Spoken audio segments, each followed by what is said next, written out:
Hey, what's up, YouTube? Welcome to Play It Paint It Live. Hope you guys are having a good Saturday evening. Time to do another one of these, and I'm loading up the comments right now as we speak. So just bear with me one moment, folks. No one's in anyway. If you're tuning in on the record, just hop back to skip over to the 5-minute mark, or go get yourself something to drink. Get ready to come and chill. Break out something to paint. I think that's a good idea. I think it's a good idea, even if you're watching this back on playback. Jump in and get your. Oh, we did it, folks! Looks like we are at 3,000 subscribers as of right now. Crazy, man! Over 1 million views. Over half of that's looking at my wife. I understand. Oh boy! But let's go ahead. Bad watch screen. Whatever, man. Whatever, man. I do what I want. Let's move that over. All right. Okay, so we are painting some Wilderkin from Relic Blade. Relic Blade. Painting more Relic Blade. Everyone hyped.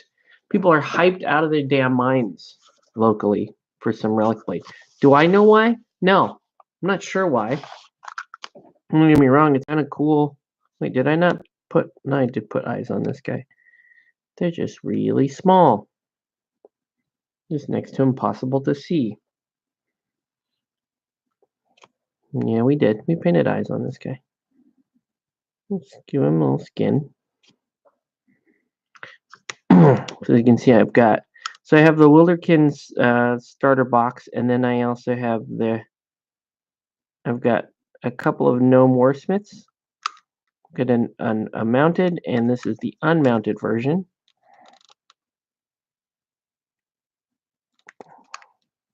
And all I gotta say is these minis are super fun. They're super fun, man. I do have to dot an I right here. See if I can do it. See, there's... Oh wait, I did actually dot that I, but I can't really see it. So I'm gonna dot it again.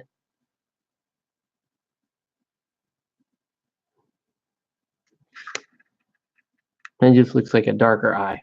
When it worked, damn it. It worked.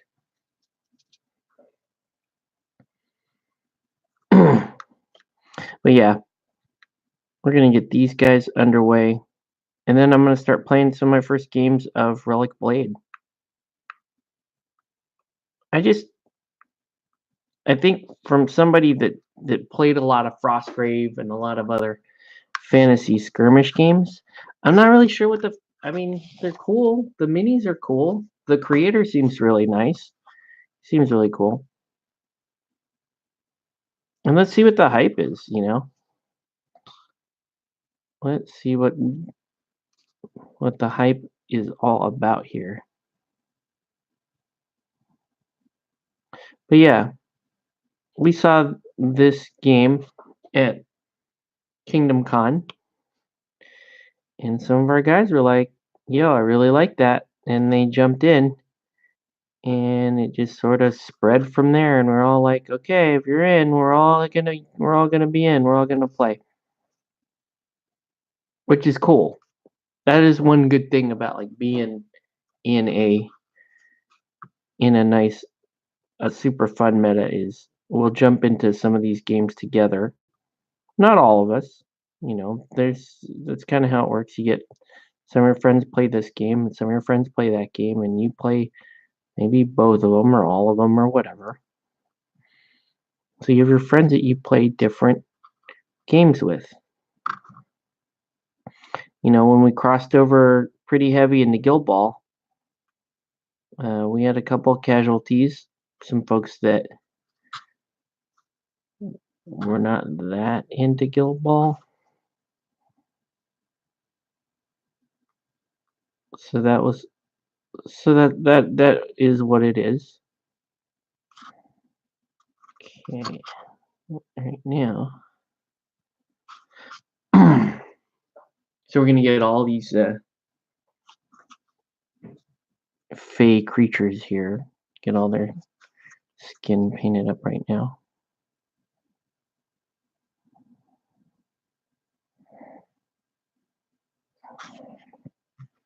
Never really had much in terms of no miniatures. It's just never really been a thing for me. But this will be a thing. It's fun. That'll be a thing. Wow! I have 3 gnomes. 3 gnome characters in this. I guess you call it a warband, or you call it a... What do you call this? A cadre? A cohort? Call it cohort.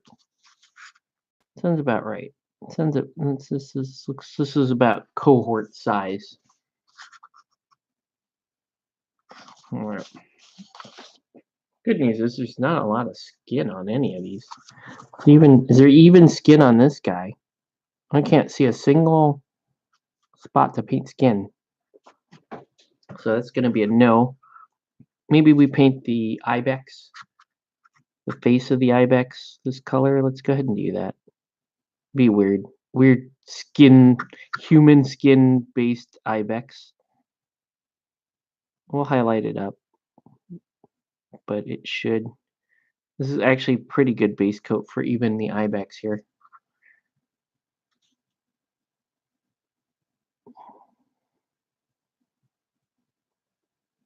It thinks it's human. I'm human! Rah!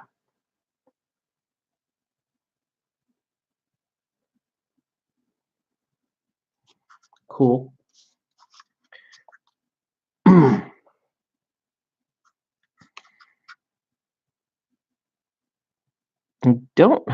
I do not think this is a good base coat for the fox. So we will not be using this on the fox's face. But we're fine to use it on the ibex face, right?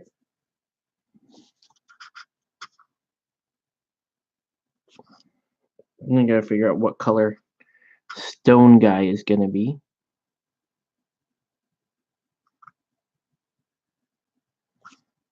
Because he's a pretty damn simple paint scheme when it comes down to it. You just gotta figure out what that is. Alright. Let's do some highlights on the skin. I usually do tan to highlight.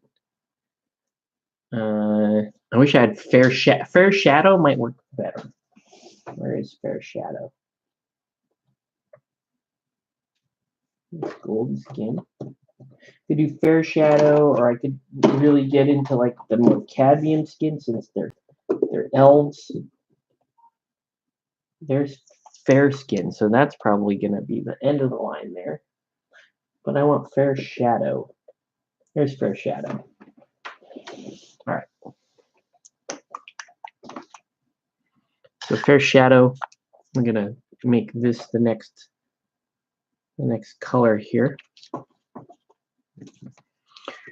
So these guys are going to have extremely light skin, as they should. They're fey creatures. Fey creatures have light skin. Just how it goes.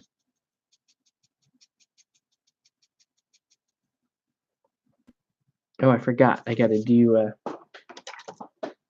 We're also going to do a little tiny little schmeckle of lipstick on our elf here. Why? Because I don't know. Because I always do that. I just always do that. Doesn't have to be terribly pronounced. I don't know. I just think it looks better.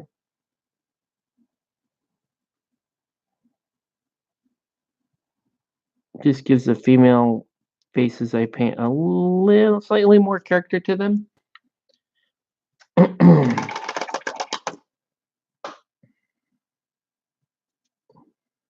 This is a very cool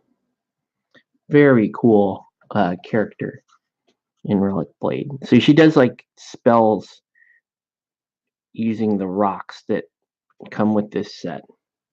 You can use the rocks to like smash people and do damage, and I think you can also use them to like help control bits of the board, all that good stuff.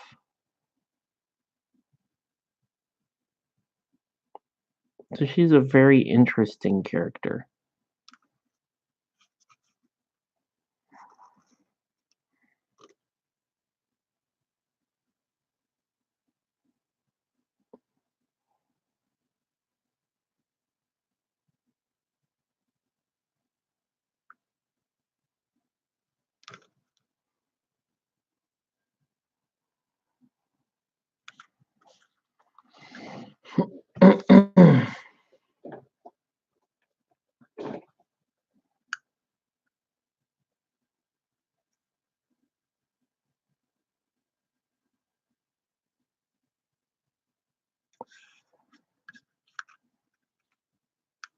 Okay.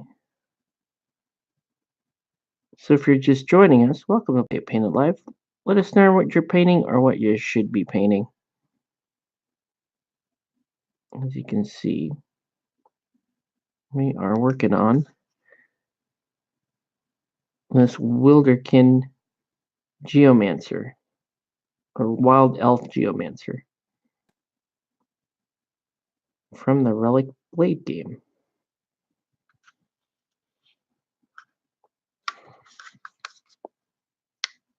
Kind of do not like how this skin is sitting. It's very chalky. So, I don't think I over thinned it, but it is super chalky.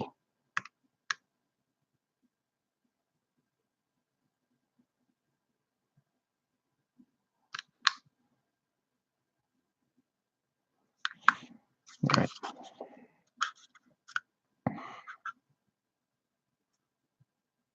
Mo.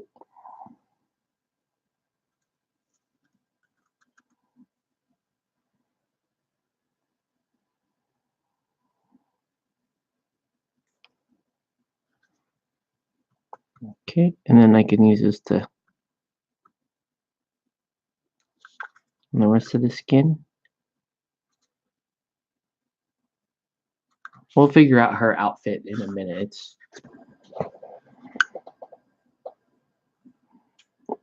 It's kind of, it does have this sort of Last Airbender feel to it, just because she's a geomancer. And that whole elemental magic aspect to the character just reminds me of the Last Airbender.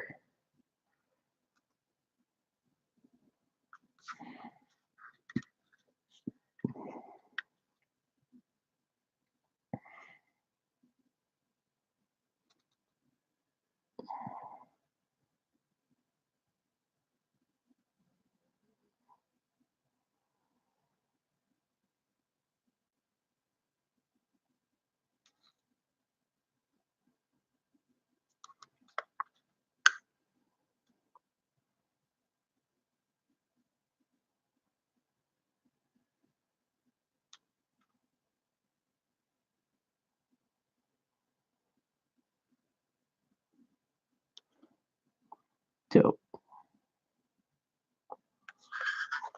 Yeah. She's fun, man. She's fun to paint.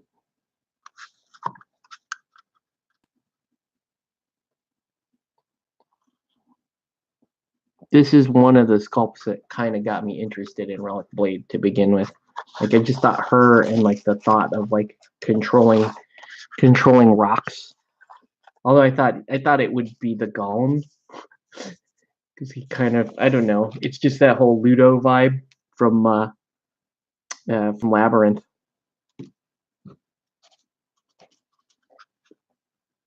I don't know if I need to go to Fairskin. I mean, this is already pretty awesomely there.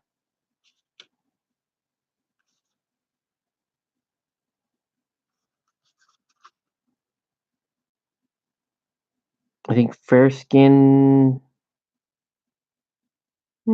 Fair skin could be interesting,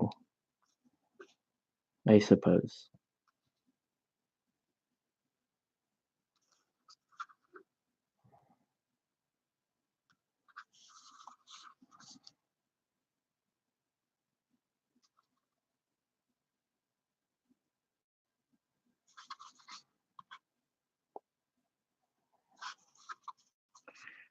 All right, let's do that. That looks pretty good. Okay.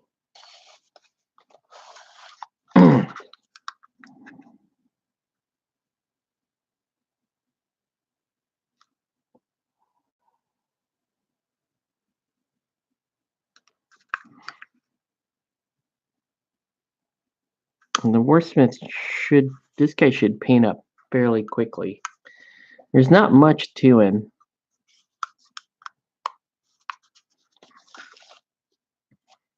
And then hell, if we're doing it to them, let's do it to the ibex. He should also. He really is just gonna be more human as we go down this process. Of all the souls I've encountered, his was the most human. For all you Star Trek nerds out there, you know what I'm talking about.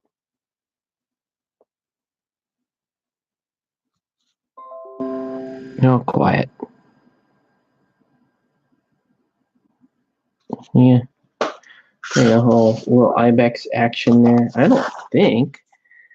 I do not think I need to add any more layers of skin. It's looking pretty good.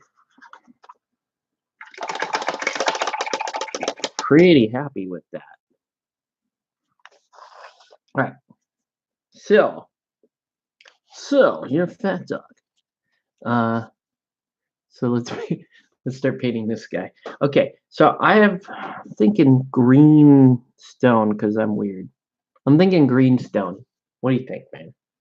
I think green stone.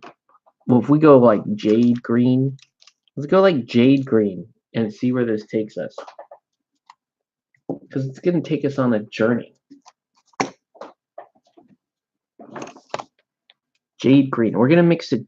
We're gonna treat this like skin. So I'm gonna do jade green and I'm gonna thin it with airbrush thinner to get it to the right color.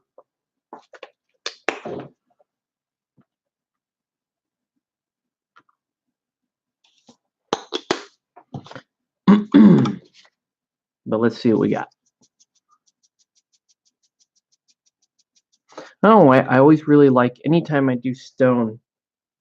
I usually like stone to be green, blue, or white. I almost never do gray unless it literally is just a rock. Like if it's a golem like this, it should be like a magic golem.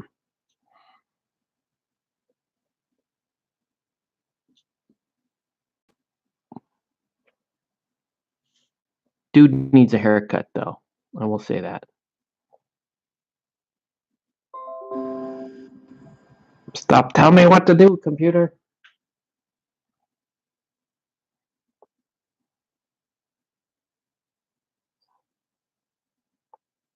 Now, this is going to be interesting.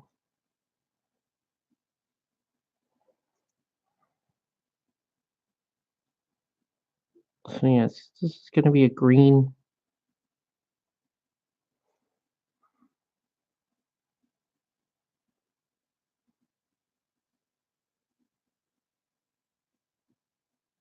I understand that is way too deep a green to really be a fan of right now, but you're gonna have to trust me. You're gonna have to trust me. This will look dope.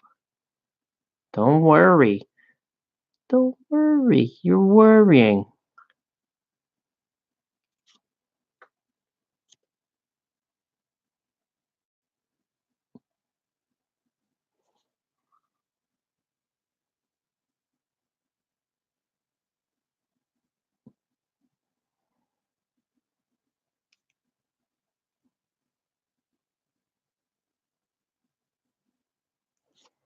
Okay.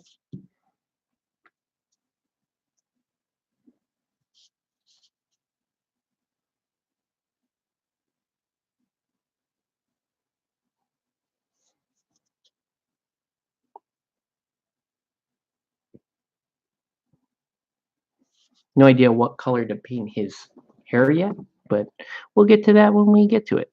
Okay. For now, let's get this major color down here.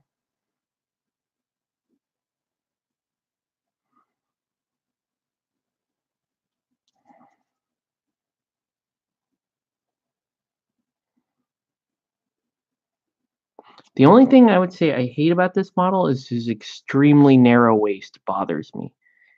It looks really weird. It's kind of honestly, I probably should have filled it a little bit because it just looks very strange. Hey, what's up, Canvas? I'm going to minimize your minority ass so I can play Titan Quest and listen to you in the background. Don't take it as a microaggression and make a 15-minute cry video about trolls.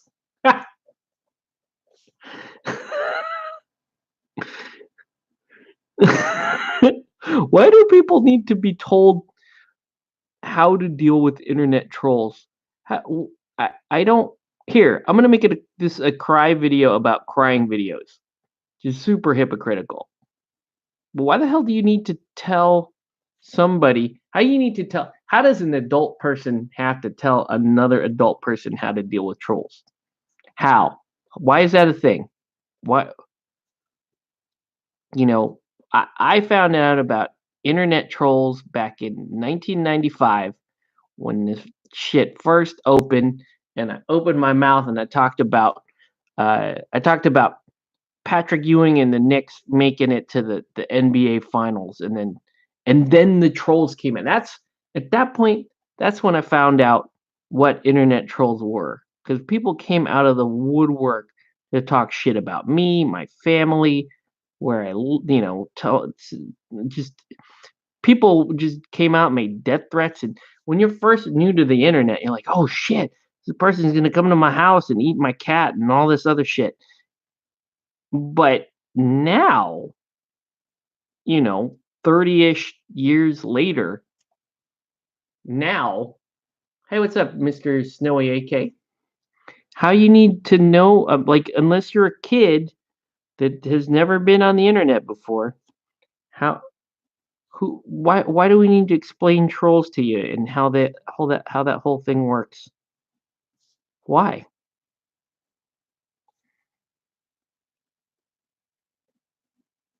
How to like how to deal with trolls? Are you shitting me? I don't. What? What?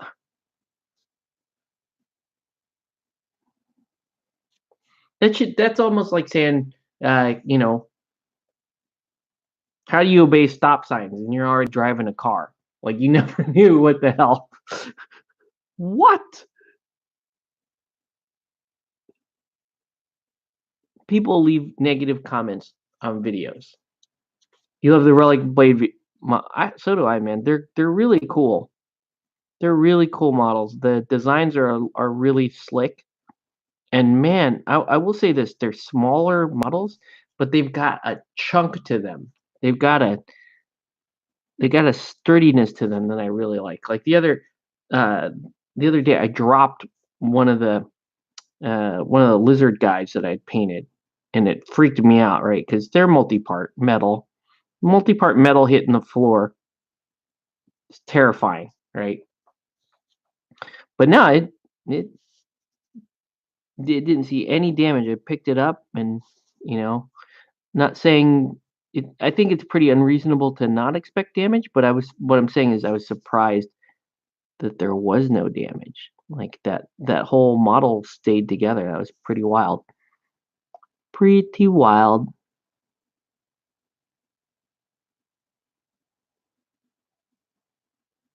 All right. Um, but yeah, super cool designs on the models. I was actually saying earlier, like it's still a little shocking to me, the not the appeal of the game. I understand this game has a pretty widespread appeal with fantasy, people who love the fantasy genre, and especially wargamers like fantasy skirmish. Fantasy skirmish is very popular, obviously. Um, I was just shocked that it was this game. It was because I'm like, I looked at the game mechanics and I'm like, wow, the game mechanics are very, very simple.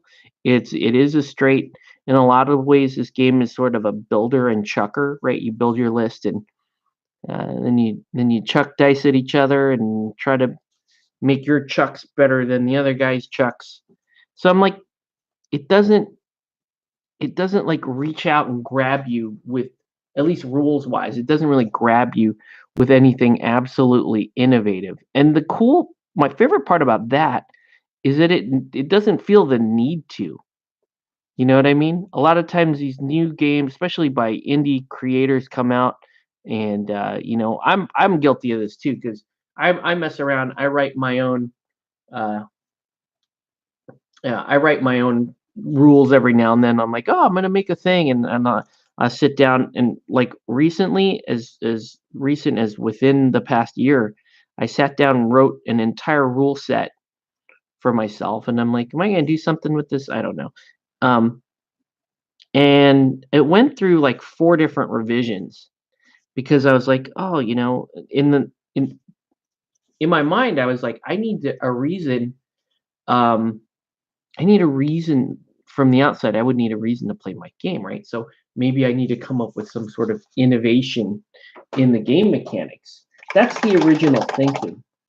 But as I continued to just kind of tweak around my rules a little bit, it became less and less of a need because I started to realize, well, no, actually, you know, really quirky or interesting rules don't really mean anything to the player if the rules are not easy to grasp and just pick up and start playing. That's like modern game design now isn't about trying to wow you with intricate things and these types of systems. It's about, wow, that was so easy for me to learn, but I understand it's going to be quite an investment to master, you know, this game and everything it has to offer, especially with like miniature games where they're character driven. Um, you the intricacy of the game is going to come on the characters, but the core mechanics should be something that everybody should just be able to pick up and run with fairly quickly. So that's kind of where we're at there. All right, so let's let that jade dry there, and let's start working on some armor. Okay, so because this guy's mostly armor, so we're just gonna do a little bit of gold coloring to him and a little bit in, some like steel. So you got the latest Kickstarter. That's cool. Yeah, I mean I have not played this game yet either. I painted the other night. I finished painting the whatever they're called, the Wretched Hide, and tonight I figured let's get started on these guys. So that's what we're working on tonight.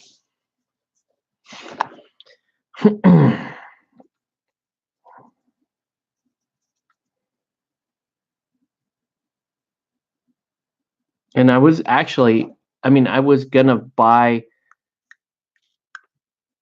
I had half a mind to just order some more stuff because I think I know this next stuff I want.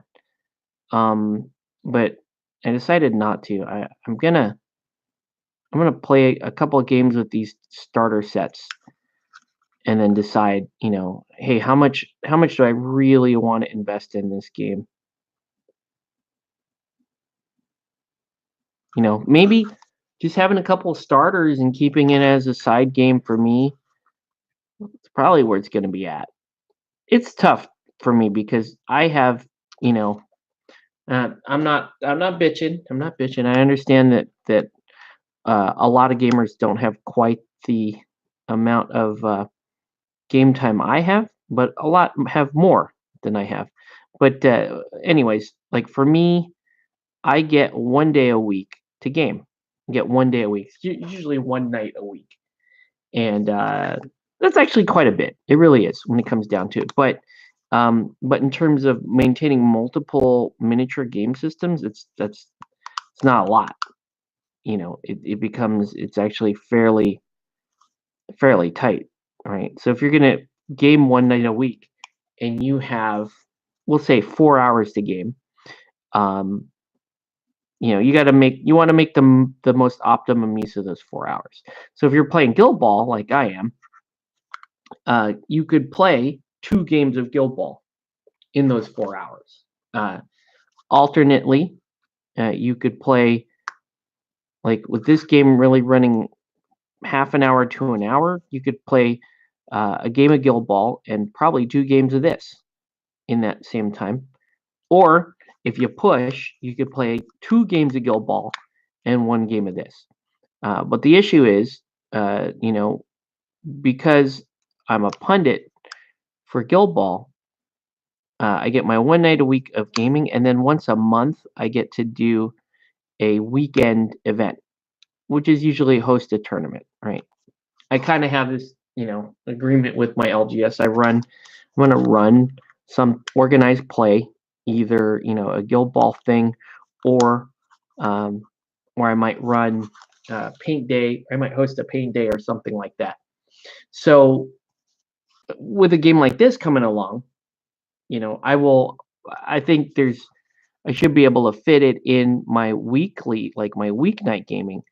But if there is like a weekend tournament, I absolutely can never go to those because that's like a once a month thing for me, and my once a month is already spent um, promoting Guild Ball. So it may not make sense for me if this is kind of the side game for me.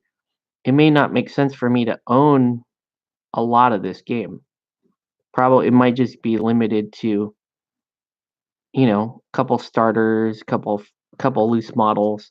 Uh, I'm gonna fill a specific sized carrying case for this game, and once that gets full, then that's this game. That's all. Then there's no plans to do anything more. That's what you have to do with your B game when you are trying to maintain a high level of activity in your main game, right? There's a slight conflict of interest for me to go and play another game. Seems weird. I hate to phrase it that way because it sounds like like I'm in business with Guild Ball, but it's when you're kind of in agreement, you're going to run a Guild Ball thing once a month, and your ultimate goal is to get a nice play group around games that you play. Then then you do kind of have to back off of some of these games, right? I don't jump too hardcore into this kind of stuff. All right. So there's that. Let's give this guy a little gold rim around his cool gnome hat.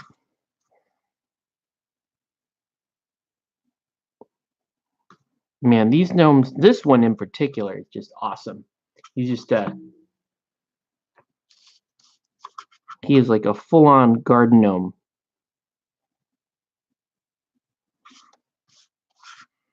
That guy is awesome. He's got all kinds of like grenades and stuff. Let's make that gold just because we can, and let's give him like gold knee pad here. Why not? Why not? I'll give him a couple gold knee pads like this. He's like a gnome illusionist. Hey, what's up, David? Welcome to the feed. Anybody else wearing gold? Not you, Geomancer. Are you wearing gold? I could make this band here kind of gold. Let's do that. And then I'll make the tie in her hair also gold.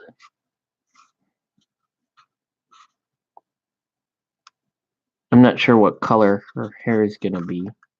I may go red. Might go red, just because that's kind of cool.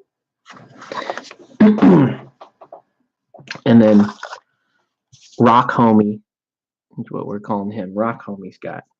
We're gonna give him a gold hilt, and we'll give him like gold armbands. Maybe his armor is gold. Maybe we just give him gold armor. Be kind of cool. Hey, what's up, Adam Stevens? Welcome to the feed. Thanks for the props. Yeah, I haven't played Relic Blade yet, but I'm excited for it. We have a number of players locally. We're all starting at the same time, and I want to record some games of Relic Blade. Put those up on the channel. Haven't decided on my exact format yet. Skirmish games, I've had some issues filming skirmish games, especially terrain intensive skirmish games, right? Because getting the right angle, and you don't want to slow your game down. Like I don't want to like tell my opponent like, oh yeah, hold on, we're gonna pause at the end of each activation, and I'm gonna switch camera angle so we can see what's going on. So that's not the best. So I'm trying to work out, do I just do fixed angle, kind of like what we do with the Guild Ball games, and then hope for the best, maybe tighten up that angle because it is played on a 2x2. So I could film at a tighter angle and try to catch, most if not all the action from there, and maybe that still ends up being a good like game report format.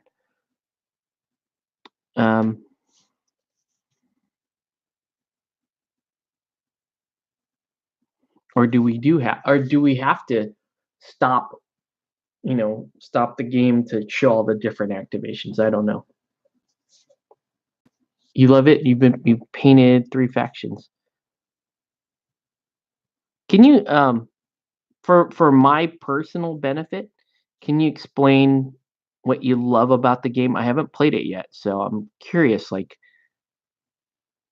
I think it's fair to say I really like the models, but I'm wondering what you like. What would you say about the game? How do you rate the game? Do you think is it how does it stack up to the other game systems that you play or played in the past? Um, what do you like, not like?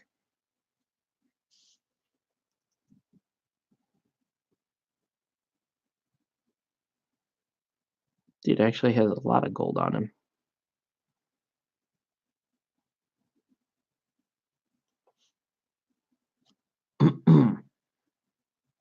Yeah, let's maybe he's just super fancy like rock golem guy. And he just has this bright gold boots and greaves.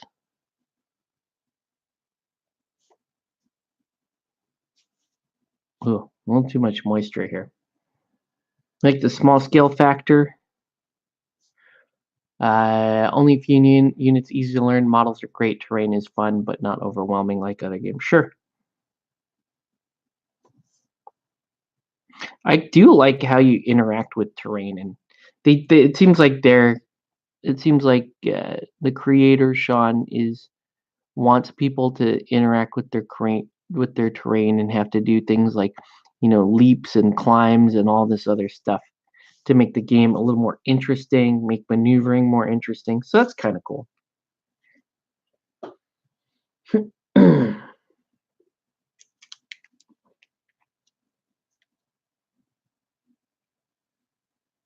Okay. Oh, should actually have a gold plate on the Geomancers. It's not like crazy obstructive like Kill Team and nonsense. Okay. Sure.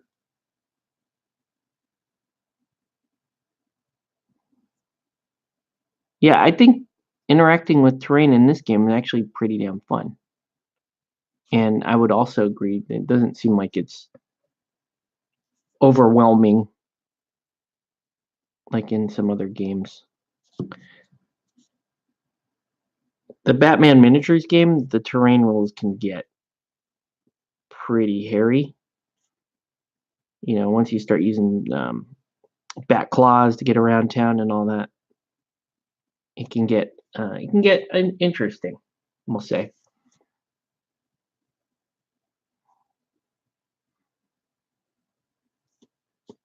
Like in this game, you know, there are rules for like leaping over a chasm, a lava-filled chasm. That makes sense. Like, is it fun and interesting to do? Sure. Can your character die instantly from it? Yes, absolutely.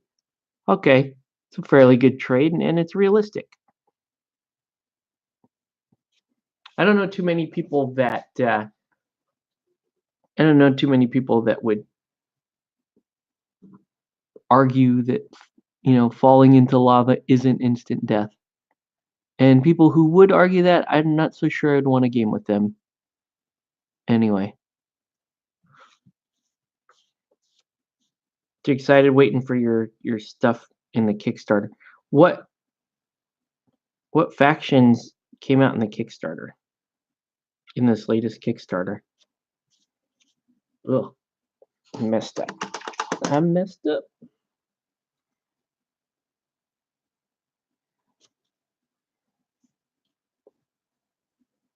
I'll have to just repaint that. It's fine.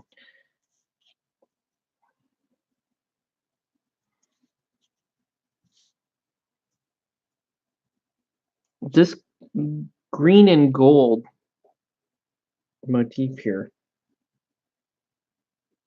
could be like either a Ra's al Ghul. Oh, you're talking about Batman. Oh. You backed the Kickstarter for the Monolith game, the Batman game.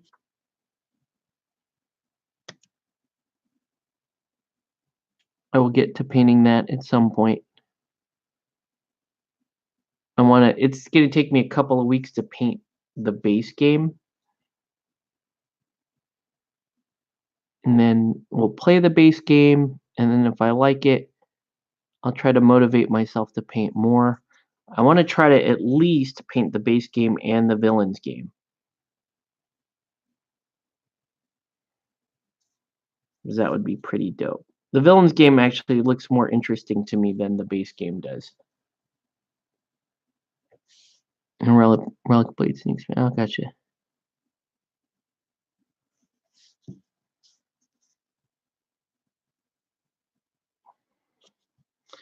Okay. So that's cool. Man. Actually did not paint this area here. Some areas of his hands that I did not paint.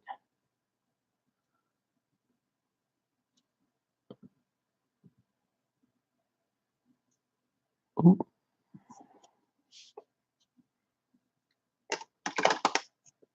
Hey, he reminds me of the green and gold, like Ra's al Ghul or Iron Fist.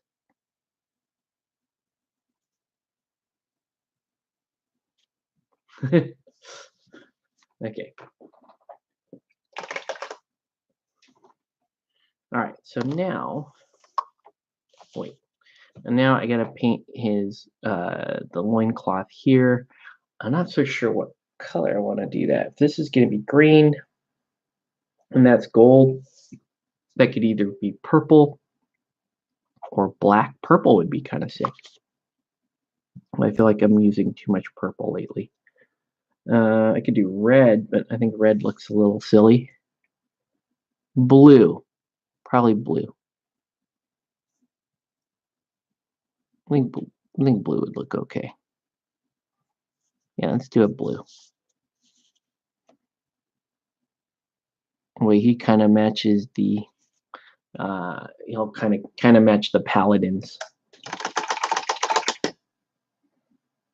All right. Yeah. And then I'll use the same blue for the for the cloaks, the gnome cloaks. You just have to find the right blue. Dark blue is kind of cool. I really like Prussian blue. Imperial blue is kind of cool. There's that dark Prussian blue is nice. This is kind of a nice blue. It's a little more muted. So maybe no. Let's do the good blue. If we're gonna do a blue, where is my Prussian blue?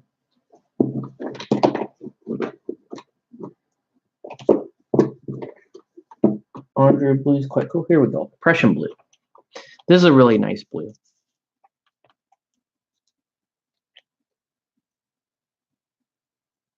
So I guess I'll have a little bit of this blue on every character to kind of help unify them in some small way.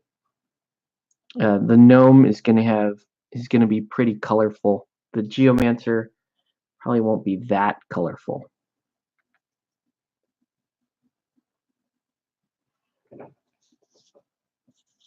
All right.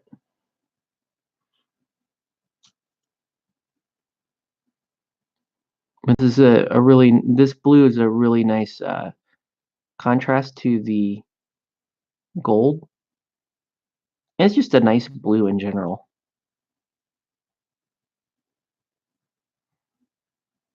So you can see it really kind of pops.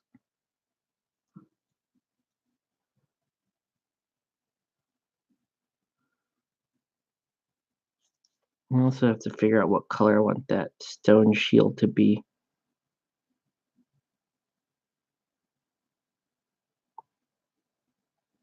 It should be that's going to be a fairly boring color. So that could just end up being like a basalt gray or something like that.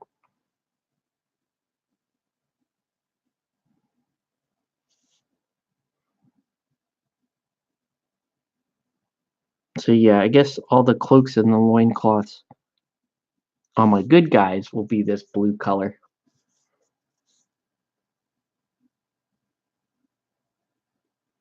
Yeah, well, you'll see what I'm going to do with this yellow here in a minute. Thank you, sir. So, are you guys doing any painting this evening or morning or whatever? And if so, what are you painting? Always curious to know.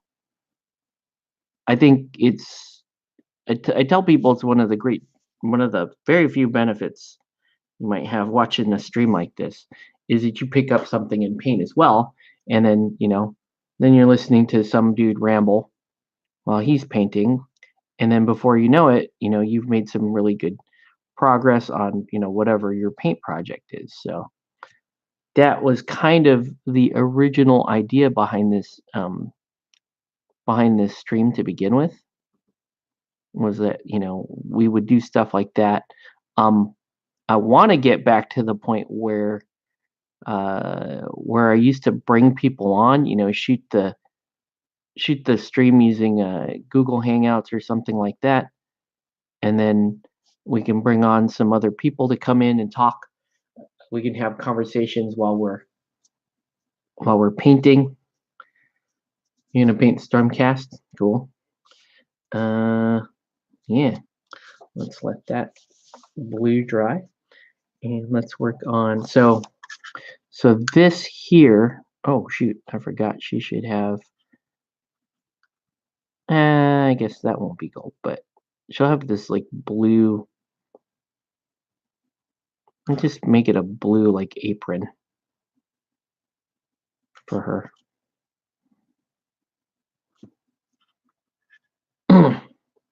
Maybe she'll be blue and green as well, resembling an M4 Sherman for bolt action. Terrain for Frostgrave. Nice. It's cool that Frostgrave is still going strong. Still got expansions going and all that. It's good to see some games like that, the DIY mini games like Frostgrave and Gaslands probably being the two biggest ones, those like Osprey DIY miniature games. Although Frostgrave does have an official range, it's still, a lot of people still play it as a DIY mini game. For me, it's a good place to put my Anima Tactics minis. Okay, this might look a little weird, but we're doing it. So she'll have so this whole area from there to there will be blue.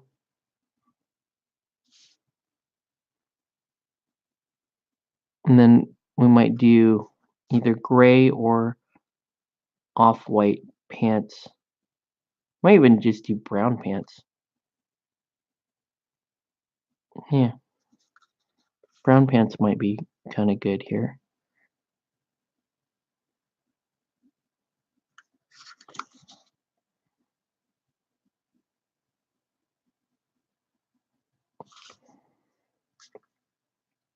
Now let's do the gloves blue too. Frostgrave lends itself to a great campaign system, a good excuse to use your anima. Yeah, see? You also use your Anima Tactics figs for Frostgrave. I feel like this game has, to me, kind of has that Frostgrave type feel to it in that, there's a campaign mode and, you are trying to get at treasure in the middle of the board in most of the games. So this game is almost like, Frostgrave light,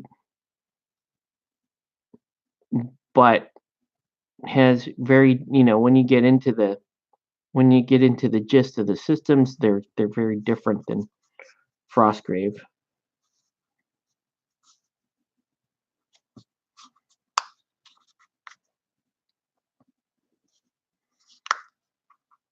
Name of her pants should be green.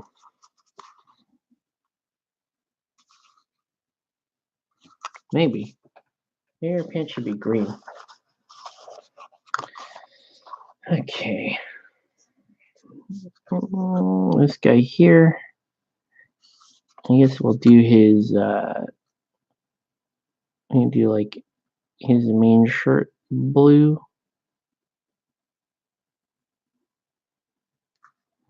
Like that. Let's just give him a little patches of blue on him.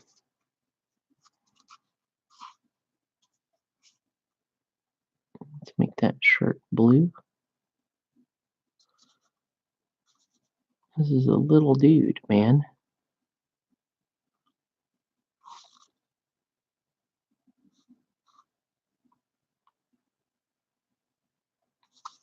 But yeah, with that Batman Kickstarter coming in, that's the best and worst thing about a Kickstarter.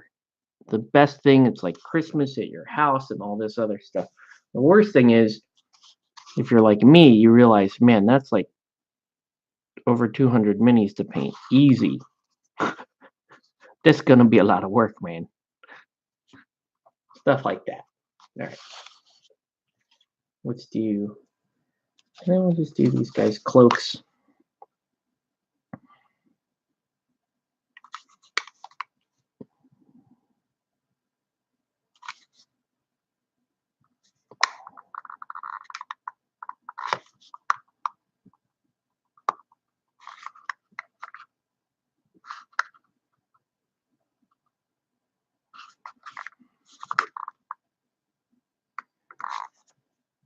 All right.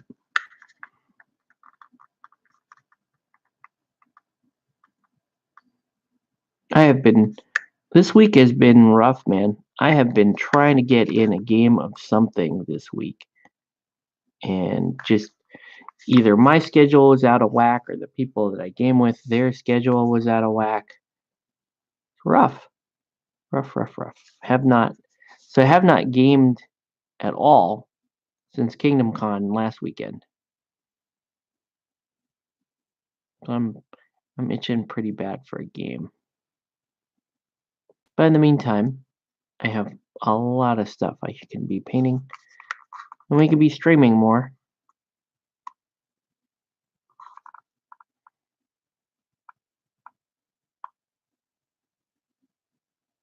need to put more Guild Ball games back up on the channel. That means I got to go out and play some. So I got to go out and play some Guild Ball so I can upload Guild Ball. Because that's a thing. Look at that dude. He's awesome. All right. Let's just do. You did get on the Kickstarter sponsored by Terrain Tutor for his terrain book. Well, that's cool.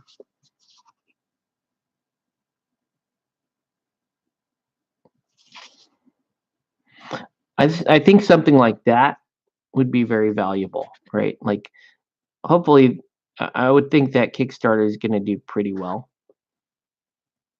just because you know, he's got a good following, and there are people that want to learn those terrain secrets. So why not?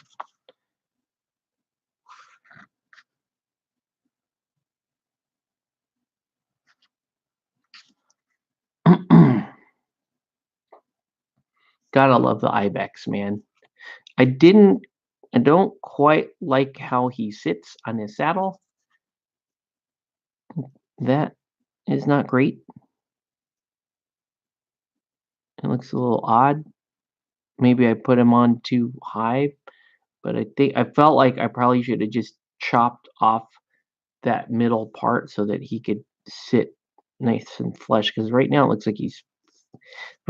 like his saddle is like floating above the ibex, and that's making me sad.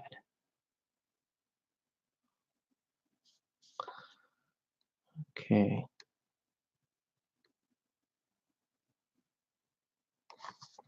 Anybody else need blue right now?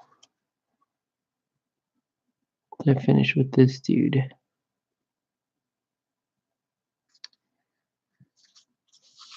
Probably not.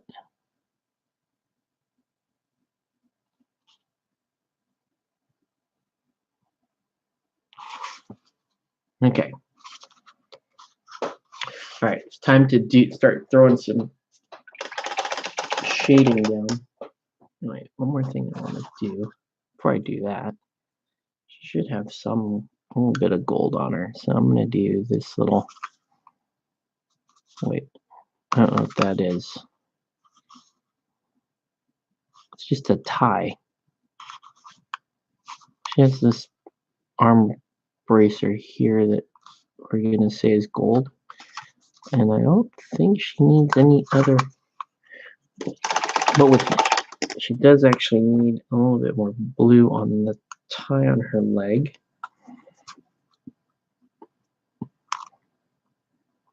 Let's do that.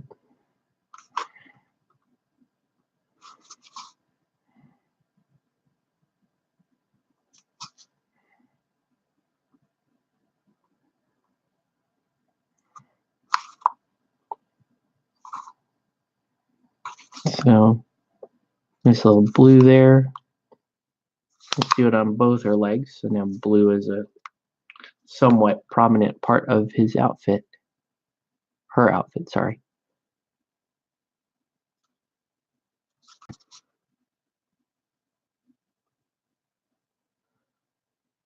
And yeah, we'll stick with earth colors from here on. Browns and greens.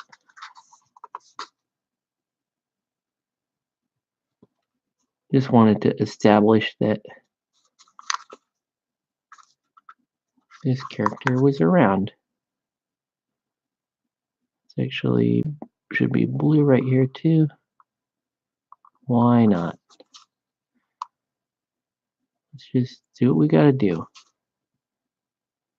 Lots of blue.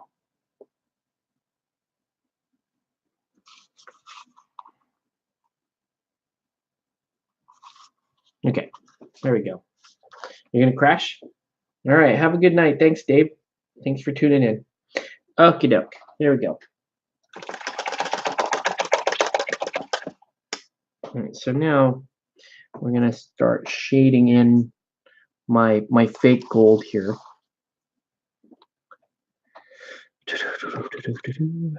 That's too dark. So we want this. And this is gonna make that yellow kind of look like a whoa, like a burnished gold.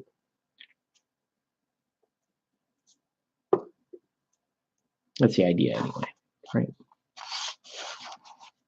So I guess we start on the guy who's wearing the most of it.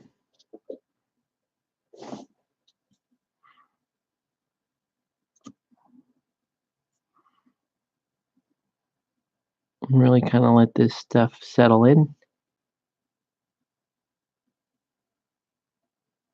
Right? We're treating it like a wash, so don't be afraid to use it like a wash.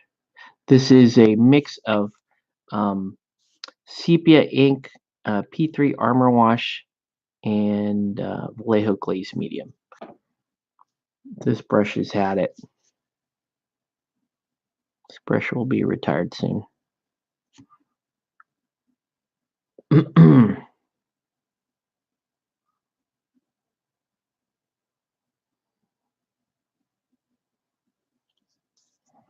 Also have to paint the next layer of skin on this dude, so let's get the gold on. In fact, let's do the gold and then let's do the armor wash, and then I'll come back as that's drying and start to do the rest of the skin. You can see what this stuff is doing. Right. Just kind of keep working it down. You obviously don't want this stuff to pool, but you're using it as a toner, right, as a tint and a wash, sort of.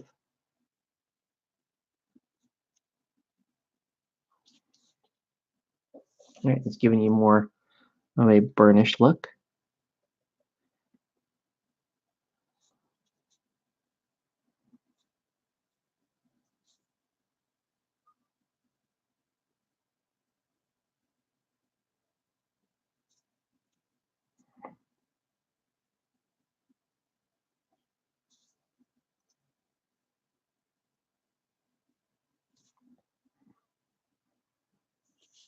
Okay, cool.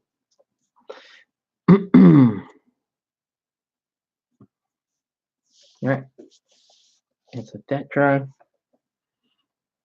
Let's hit a couple more. Oh, wait, did I get? And I get these areas.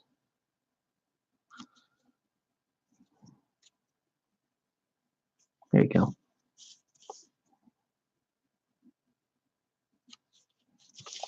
Okay, now let's get on her just a little headband. Here, that was it. Okay, she don't have much gold on her. This guy, he's got gold on him. So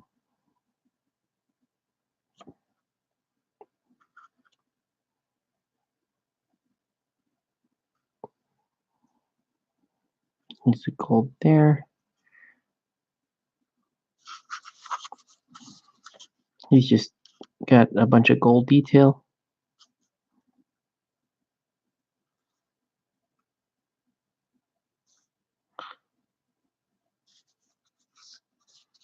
Okay. All right, now let's do this guy, the other gnome Mooresmith or whatever they're called.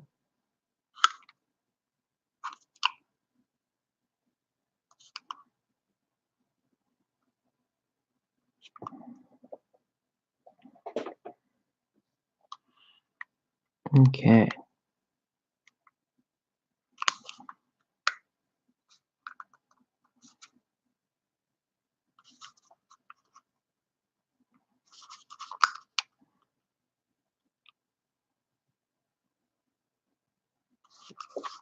These guys are going to move pretty quick once we start getting closer and closer to the finish line.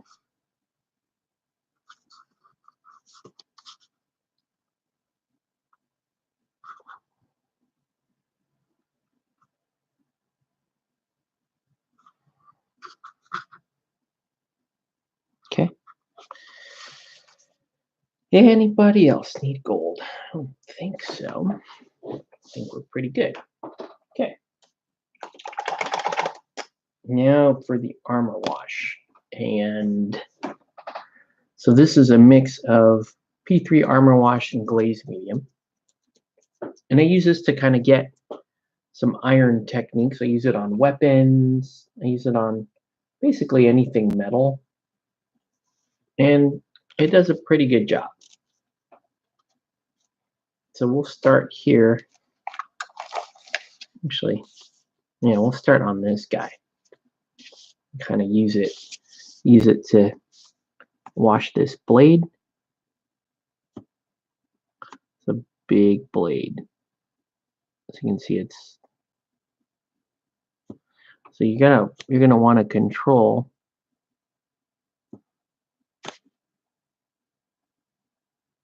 how the shading works on the blade there. I'll leave it in the middle like that. And on the other side, I'm going to do a similar thing. You can see how it just kind of, it's going to kind of crawl around a little bit. Got a little divot there in the blade. It looks a little weird.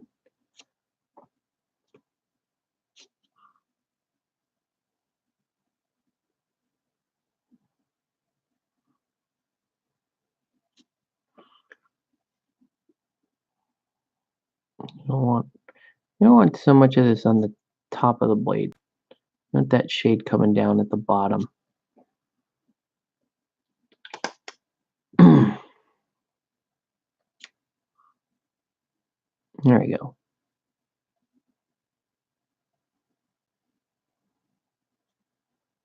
Cool. Cool. Looks good.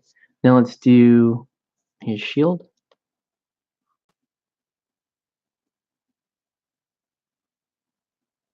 He's kind of like a stone giant using a granite shield. That's pretty nice.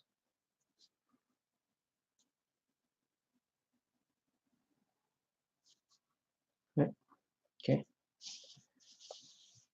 So that guy's like, at least he's fully blocked out now. So it's going to be a matter of highlighting that guy the rest of the way. All right.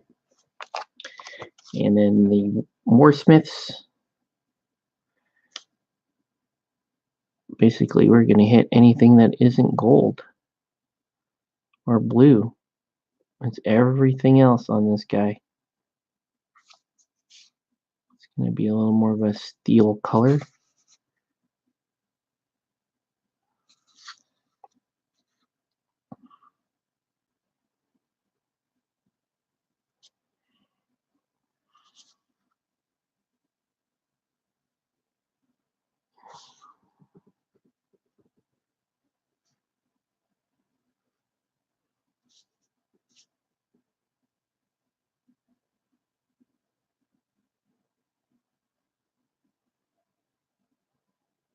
You can see how dark that comes in. And then when it dries, it's going to be kind of nuts because it is going to look like steel when it dries.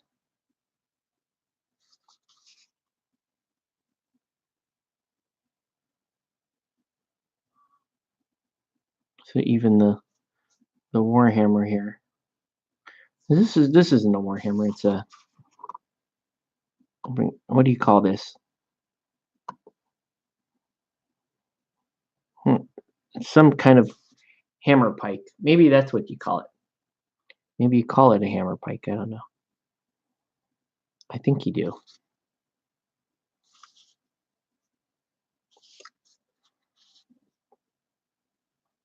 And even if you don't, that's pretty descriptive. Like, I can live with that.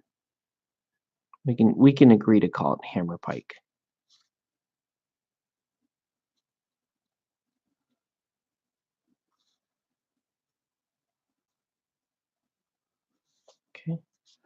And there's that little guy.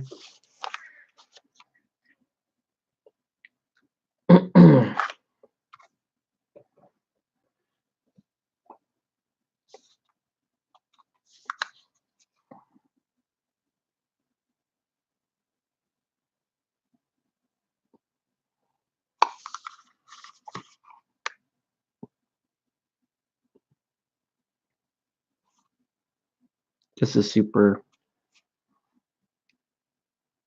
like interesting shading here.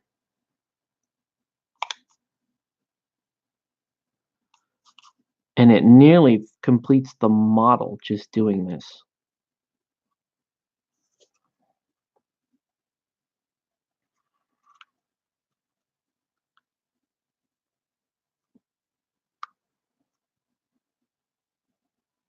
Right? He's already starting to look like he's wearing metallic. Right? Like his armor is made out of steel. We know it's not made out of steel. Well, in this case, it's made out of, I guess, pewter. I don't know. Okay.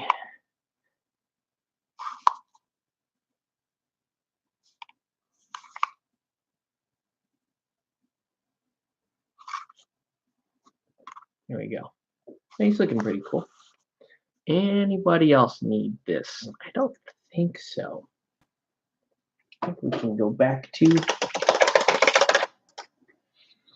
I think we're ready to paint the next layer of skin on the golem guy. So we're going to go foul green this time.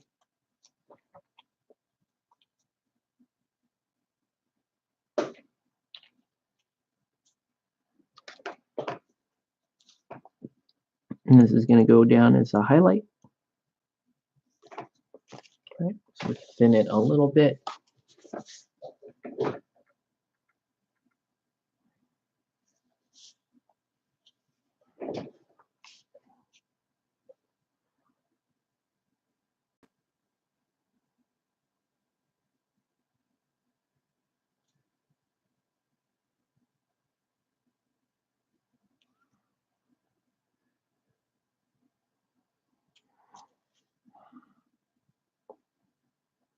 Kind of a cool color.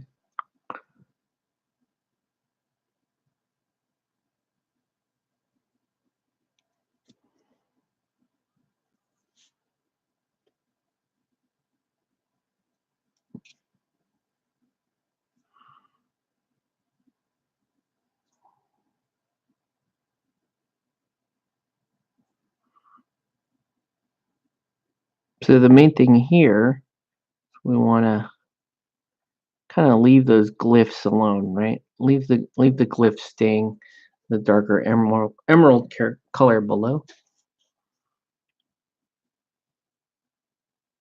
Oh, all these done. Well, I do think this should look pretty cool. I believe it will look pretty cool. I don't know if it will. We're just gonna go for it.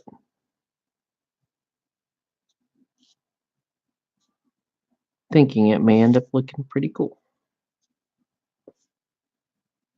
Honestly, I'm not really seeing much of a color transition. So I'm gonna have to go one more color up after this.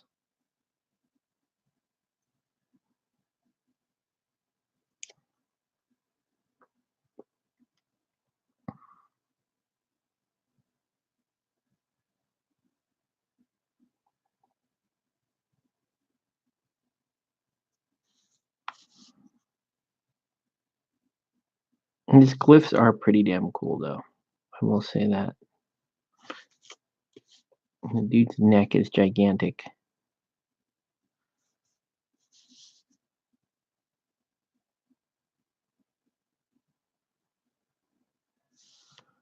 Alright.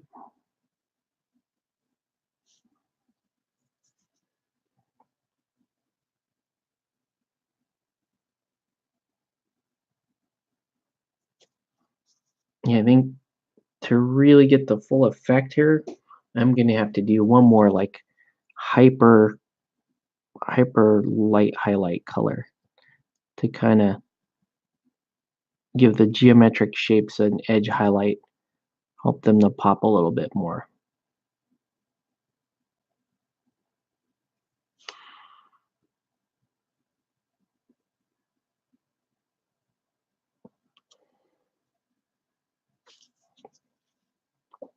And then once these are done, I have a couple of days this week to paint something else. And I might either start Batman or paint up that Miners Guild. I guess if the Miners Guild does not show up tomorrow night, which was most likely when I'm going to be finishing these, then I will paint. Then I'll paint. I'll start painting some Batman.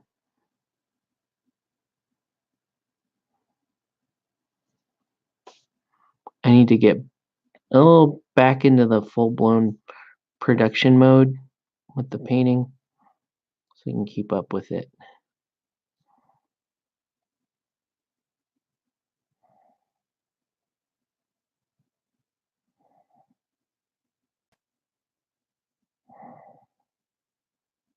Okay.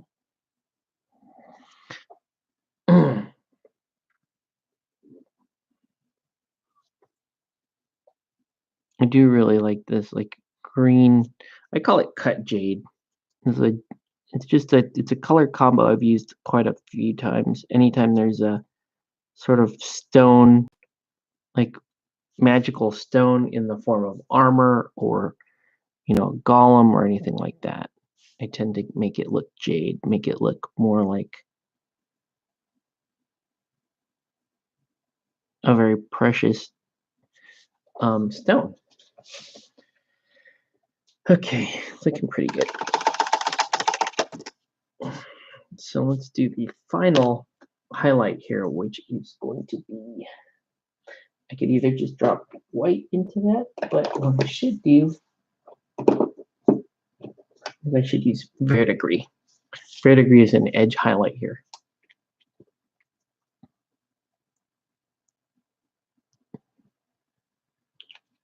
I'm going to mix a little bit of the foul green into it because it's awful light. It's like white looking. The white looking is okay, but I do want to have a little bit of green influence there. There we go. So it's still verdigris, but it's more on the green side of things now. Okay, so now this is just going to become a top level highlight. And we're just going to use this to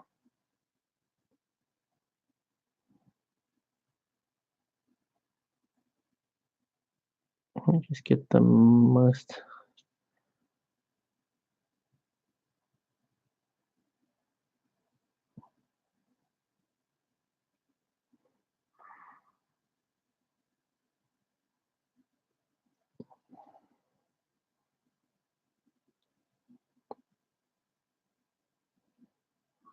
Whoa.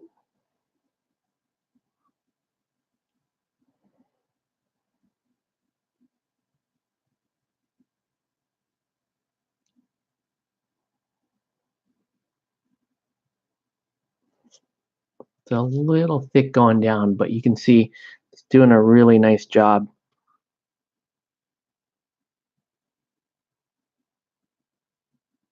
On that.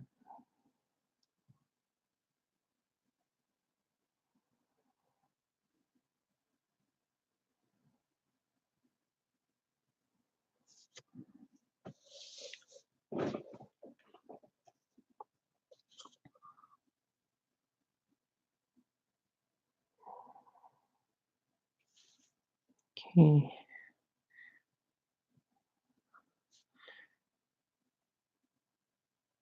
Here we go.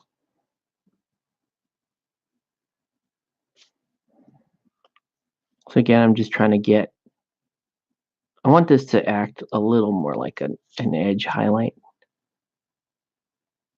rather than the true, like a true highlight. See how I'm just kind of gonna follow the geometry with this.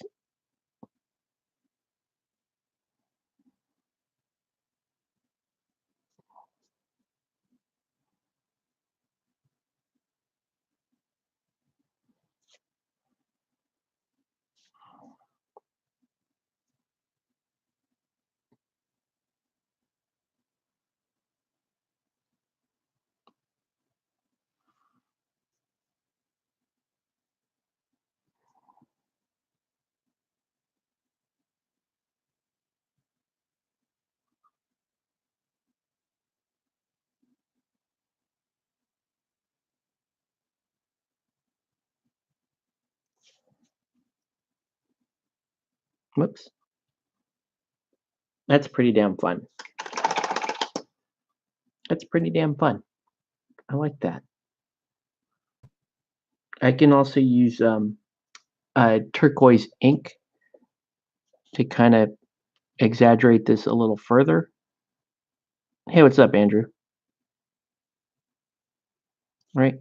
Just exaggerate those features a little bit more.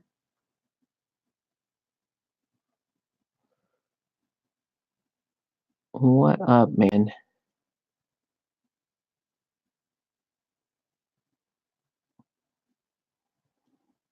You gonna be around tomorrow at all? I'm gonna try to make myself available in the afternoon. Maybe get in a game of Relic Blade and or a game of Guild Ball. That's what I would like to do. Sometimes it doesn't happen though. Weekends can get rough, especially Easter Sunday weekends.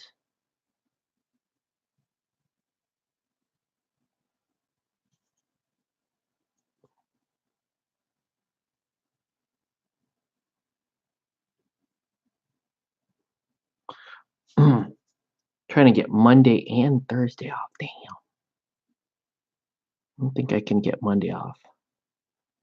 I'll have to look at Thursday. Thursday off would be pretty hot.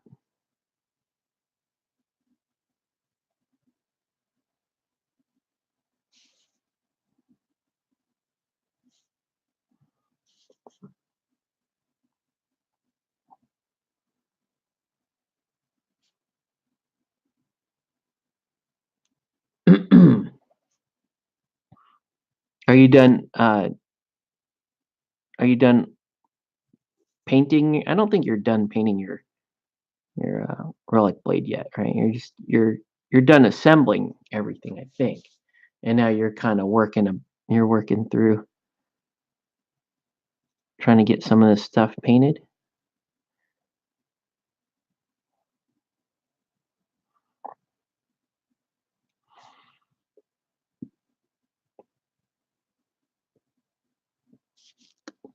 So I asked this question earlier in the feed, Andrew, but I think I want to hear your answer as well.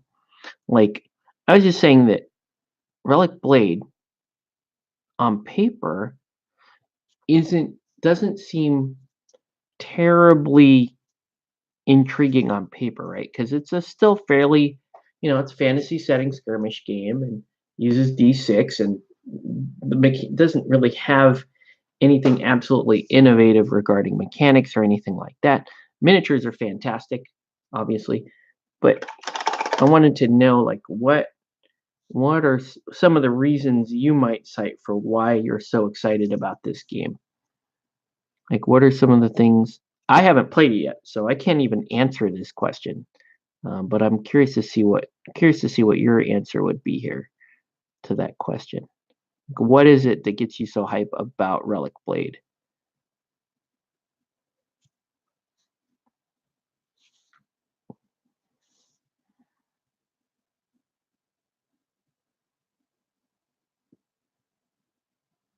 Just reinforcing some of the highlight there on the sword. Super fast and easy. That sounds like a good reason. Obviously, we like that because it's gonna make a nice little companion to the heavier Guild Ball games that we run.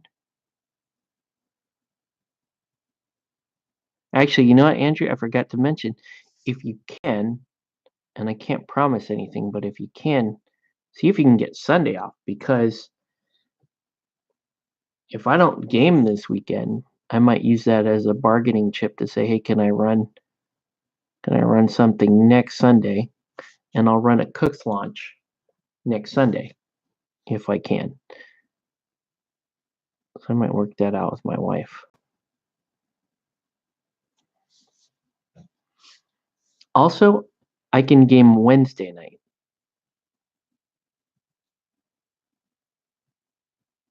For a little bit. Cares more about having a good time and being thematic. I think I have next weekend off. Sweet. Sweet, sweet. Well, then it's on me. I gotta see if I can bargain to get that Sunday. Because I'd love to run a little Cooks event, something a little more casual. We'll still structure it as a tournament though. Just because that's how people like to play it.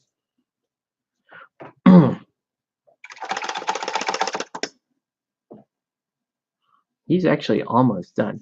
Maybe we just finish this dude. Let's just finish him. He looks pretty dope. It's looking correct.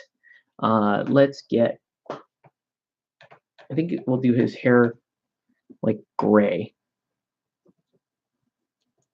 Let's do his hair gray and then highlight it to white. And then the dude is nearly done, man.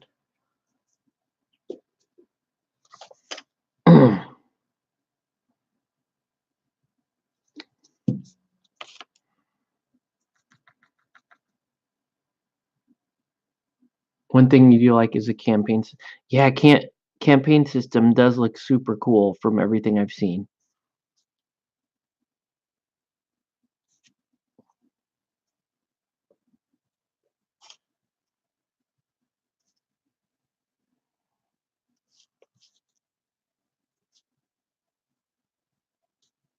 Just got to cover up the little bit of ink that's run off there. Okay.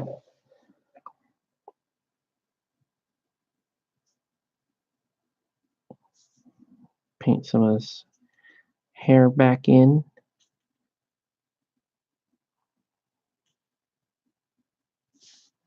Why does a rock dude have hair?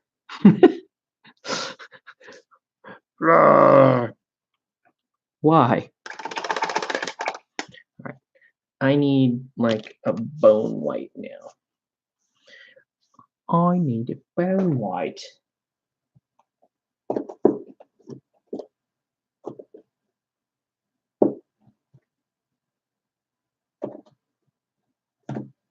This is kind of dope. Maybe that. Hold up. Hold up, man.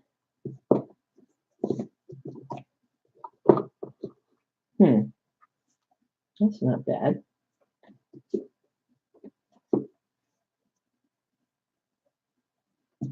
I just need a bone color. Throw me a freaking bone here. Dirty bone. That's a good bone color. Needs a super fancy hair to remember his past. Raw. I am digging that this green that he's rocking though. The green stone skin. Digging it, man. Looks dope. I'm all about it. I probably will shade it a little bit. I don't want to take away too much from it. Maybe I just shade the runes. Kind of make that a thing. All right, so now let's do a little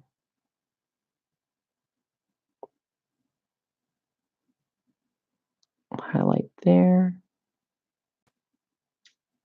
All right, we're just trying to make a little shing on the on the gold bits. Shing.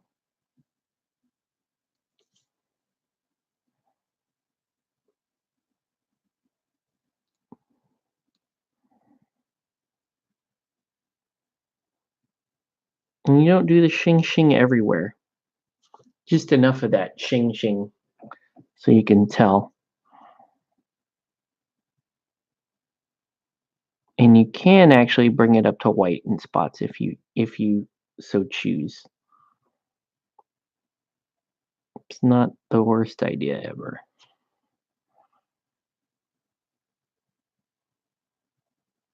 To have some of it shing all the way up to white.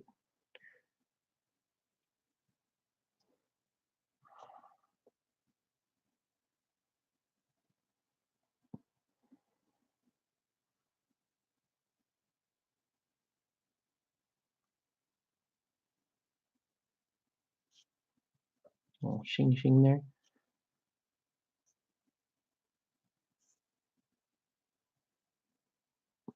Might look a little bit odd. I don't think it looks weird. I think it looks alright. Just gonna just use it to kind of draw your eye around to different bits of the model, that's all.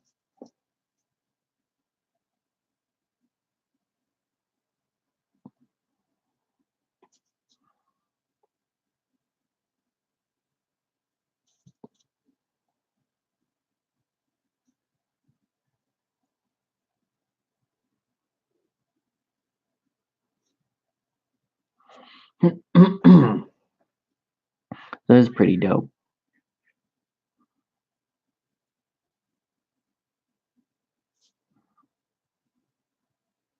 Sometimes like the best models that you can paint are just like really simple color schemes. All right, so now we're gonna take that turquoise ink, if I can find it. That's always the question. If I can find it. Ah, there it is. We'll take a little turquoise ink. We'll take a little bit, well, let's use airbrush thinner actually. Probably kind of dope if I did that way. Make it just super thin. Just hit it in spots.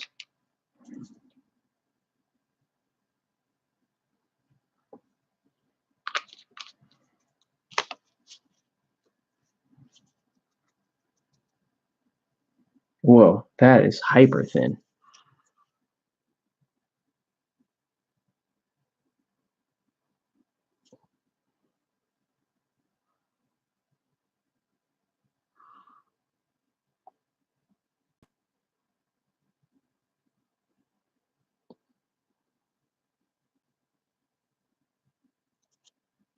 Not bad.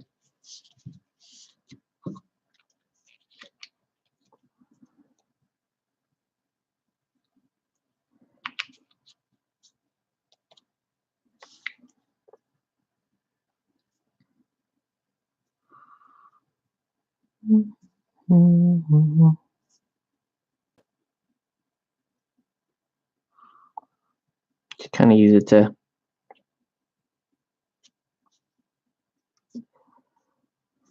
get underneath all the geometric shapes.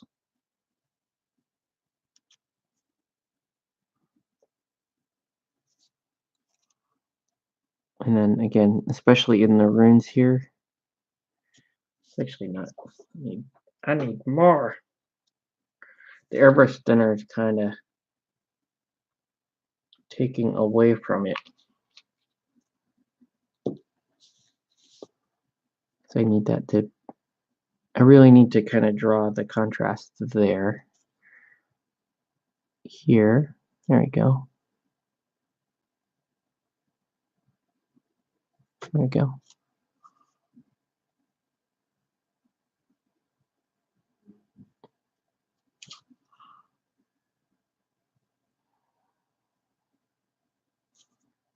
Now it's really starting to pop. That whole jade skin color.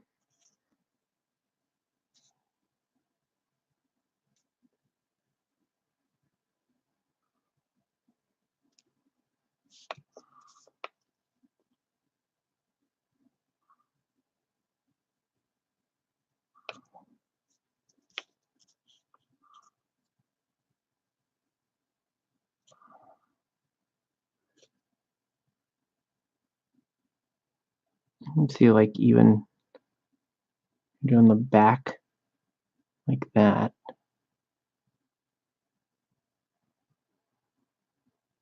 Right?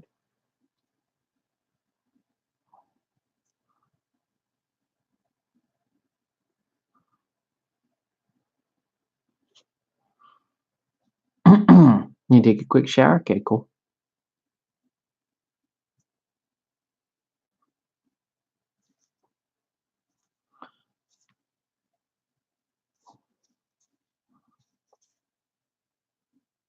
This guy has to be one of the most fun things to paint in the entire range. He's a badass.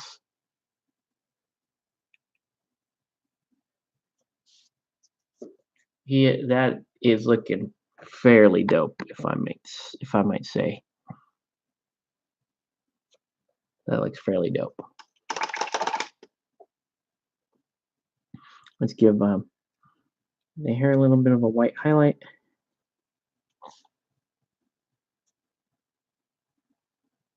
Just a little bit. You don't even need to highlight the whole hair. Just a little bit.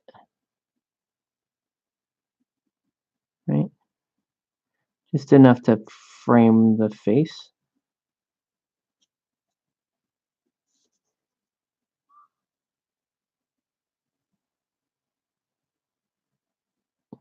I only hear that term being used when it's like a hairdresser.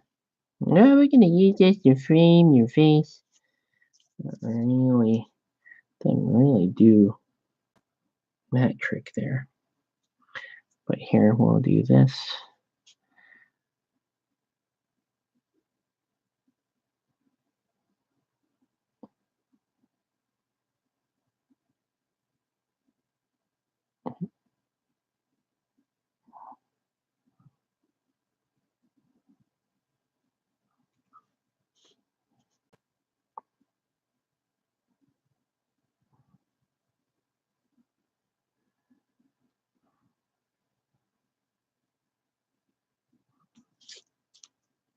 Yeah, I think just giving the gold a little bit of a brighter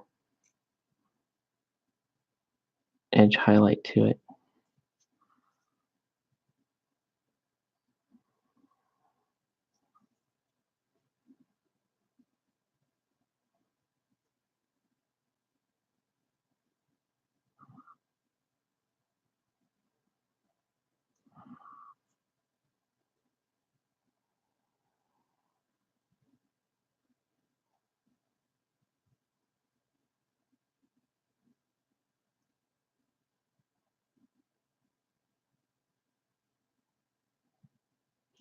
Okay. Yeah, pretty good. Okay. So he looks pretty dope. I think we're kind of done what we can do there. Let's move on to this guy. He's actually also pretty damn close to being finished. He needs that. He does need this white edge highlight though. Kind of gives some more structure to his non-metallic metal.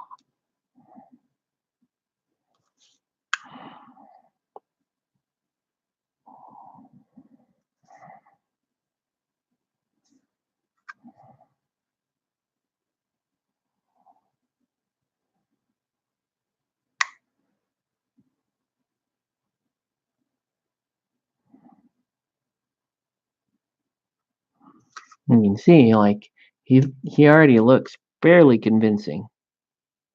Not much left to do on this dude.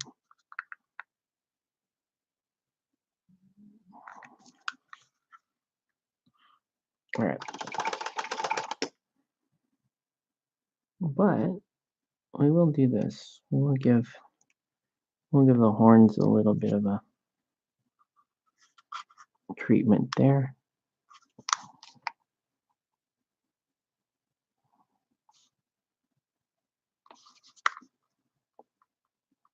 And I also have to paint his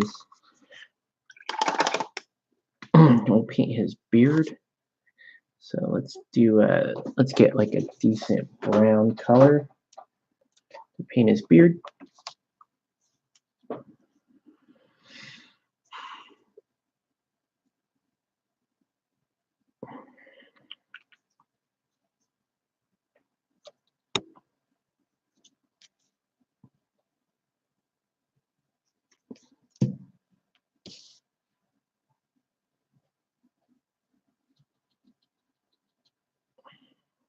Okay. So yeah. So he'll have a brown beard.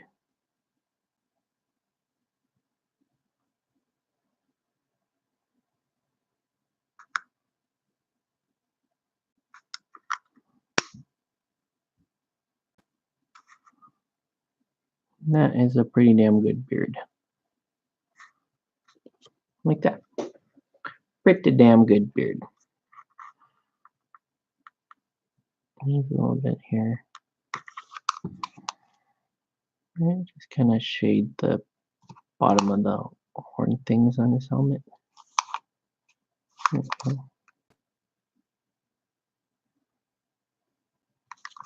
Cool. Cool. And the guy on the ibex. I think the ibex will be painted this brown color because it's a good brown color.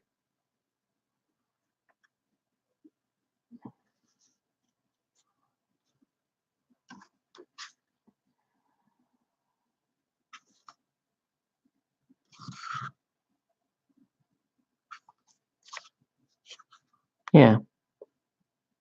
We're going to paint the ibex this brown color. And we'll shade it up.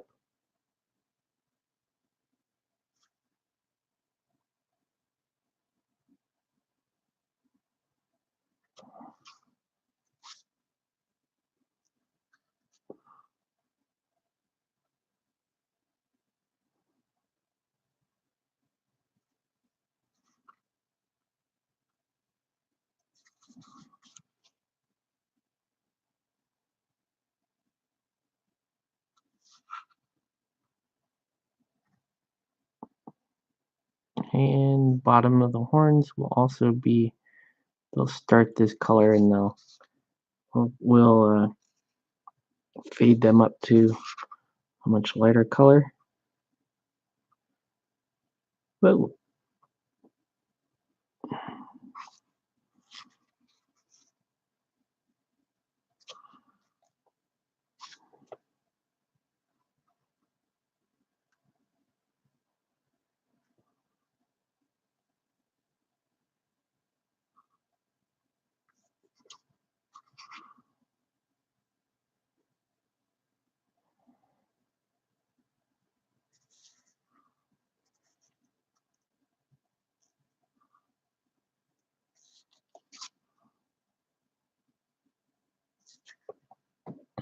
pretty hot ibex. Wow, that was a quick shower. Welcome back, dude. Welcome back.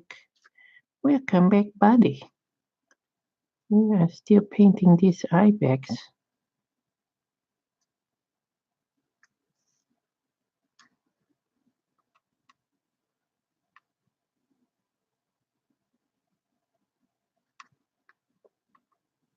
I mean, we did get a model with an ibex, which I'm super stoked about. Highlight of the game so far for me without having played it. You get an ibex. That sounds like a really cool thing. All right. Let that brown dry for a little bit. Our dude, the illusionist here, is going to have that color for his mustachio.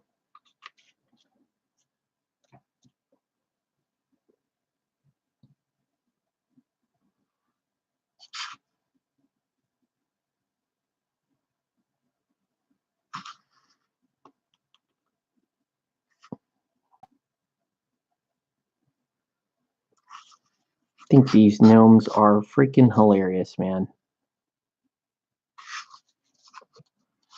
And sure, it'll be the same color as his gloves. Because why not?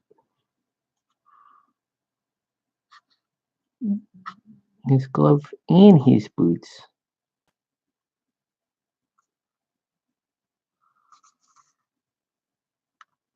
These little gnomes have so many. They have so many little things on them. This guy's got all these like test tubes and shit on him. And all these flasks. I would throw a potion at you.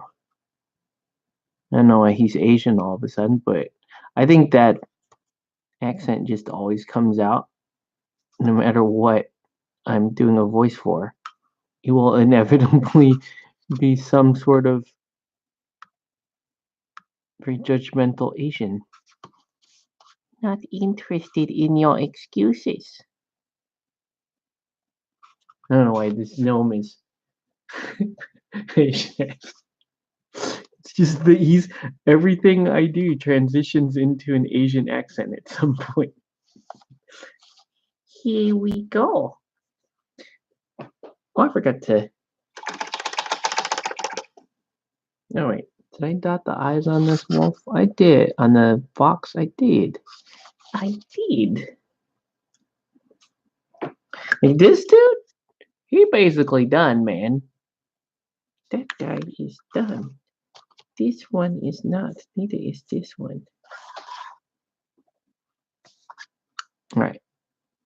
Let's get back to her for a second. Let's make her belt there brown.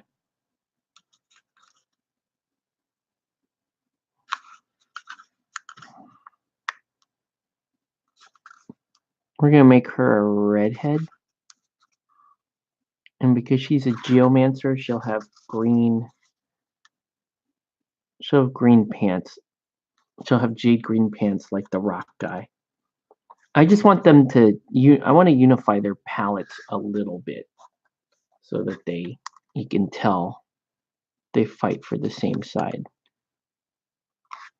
You fight for same side. No one like you.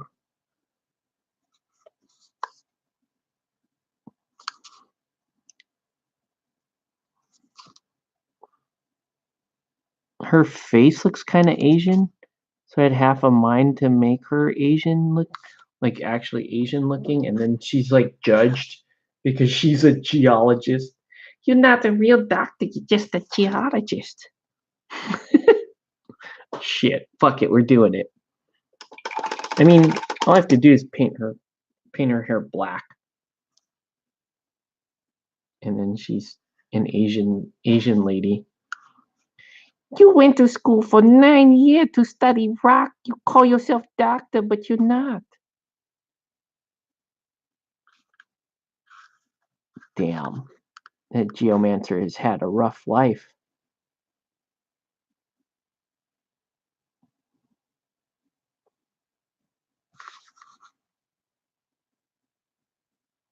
They don't even pay you good money to throw rocks.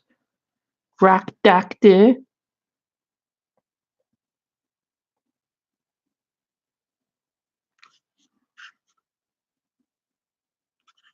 You know what your sister do? She go into sport medicine. Now she work for Rakers and make good money. What you do?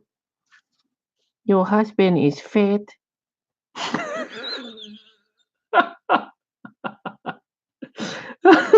Oh God.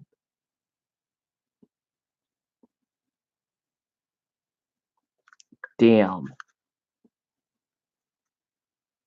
We just gave the geomancer a really shitty, sad Asian backstory. Go into sport medicine. You know, she don't even hit. She just have to say, "Hey, Kobe, you too old to pray. Don't pray no more. Time for LeBron." Make so much more money. What you do? Look at Rock. You know what you tell Rock? You say tomorrow. Today you're gonna be Rock. Tomorrow you'll be Rock. One day you will be saved. Why is that job? No one trusts you.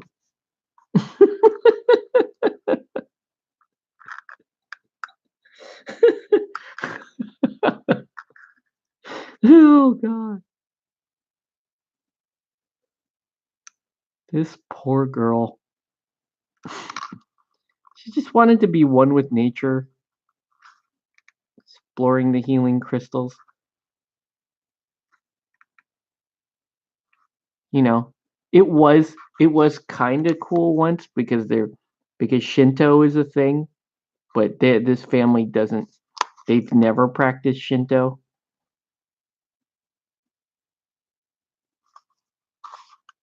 And then her sister had to go on and be in sports medicine. That basically ruined it forever for her.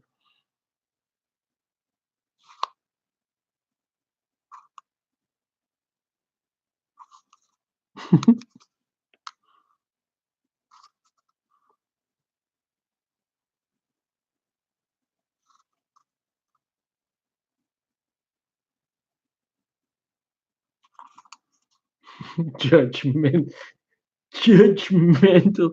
Don't even know the Rock Johnson. We saw two of his movies. You're not in either. No one like you.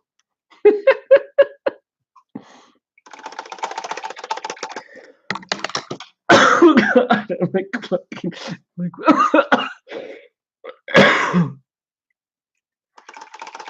Geologist makes above 100K.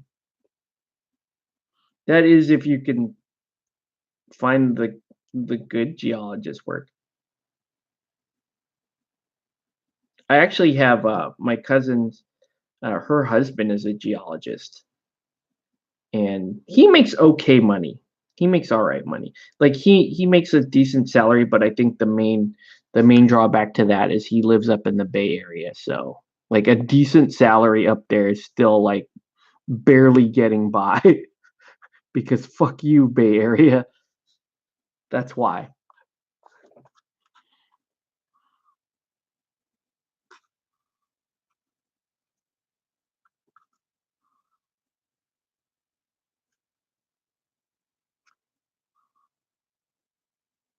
Well, at least her outfit's kind of dope. I do like this. I do like this particular combination of colors now. Pretty hot.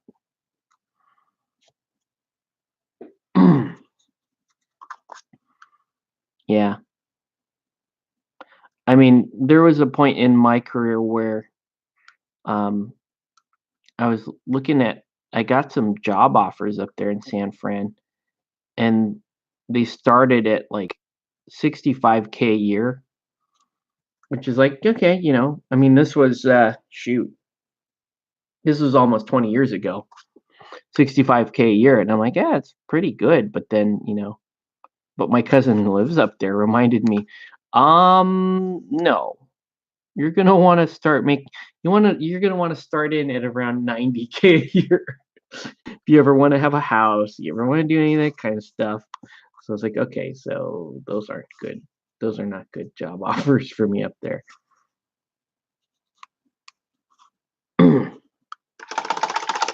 Damn. Now she does kind of look like Mulan, who has been judged too harshly.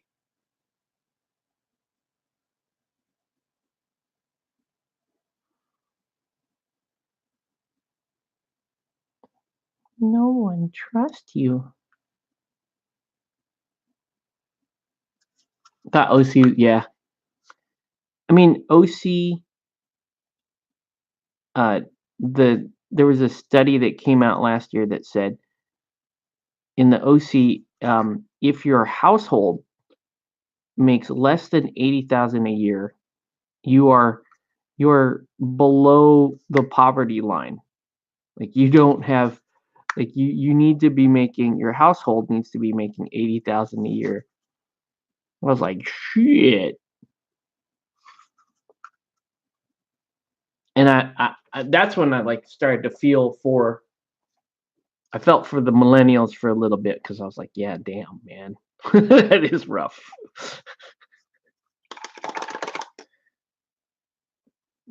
Some of these some of these starting wages that we got the kids coming in to my work and getting paid, and you're like, damn. There's even like some younger people at work that were like recently promoted, and they're doing well in their career, but they come back to me and they're like, man, I can't even afford a house out here. So I was like, yeah, I know. That is all true. You cannot afford a house out here. All right. So I guess he's got to be, he needs to have a red hat though, because he's not really,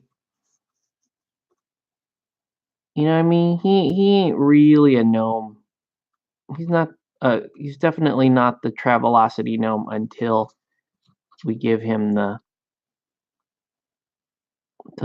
red hat. So this dude is getting the red hat. Man, paint this. You start young and stay at the same company, your base pay will all. Yeah, it's true. Oh, wait, I have red out already. Yeah.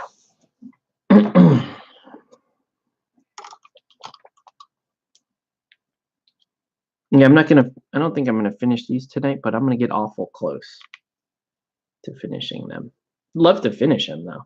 Who knows? I just don't. I got to get up early and do the whole brunch thing. So unfortunately, I will not be able to finish these tonight. But it's okay. We'll just kick on the stream for a little bit tomorrow night. Put the finishing touches on these guys, and then good to go.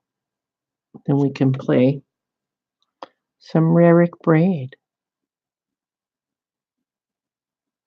Actually, it'd be nice.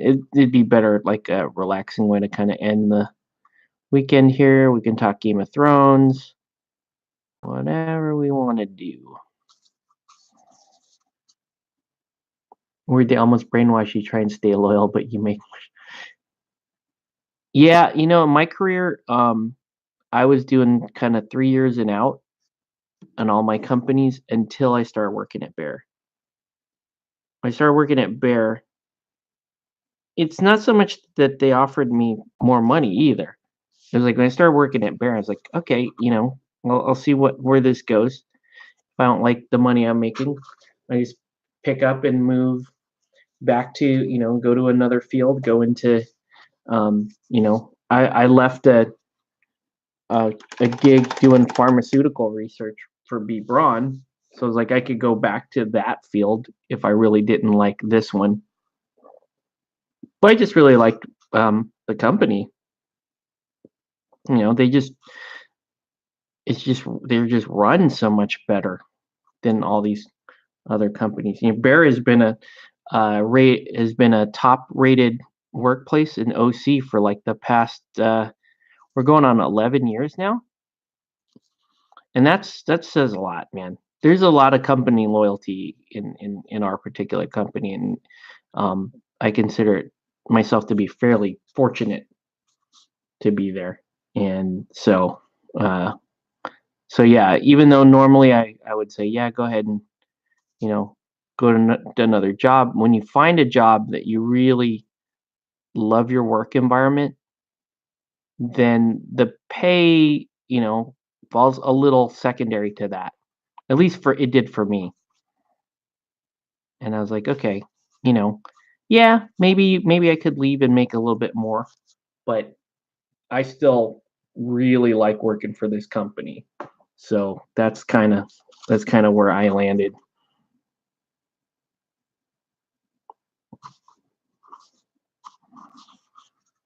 Okay.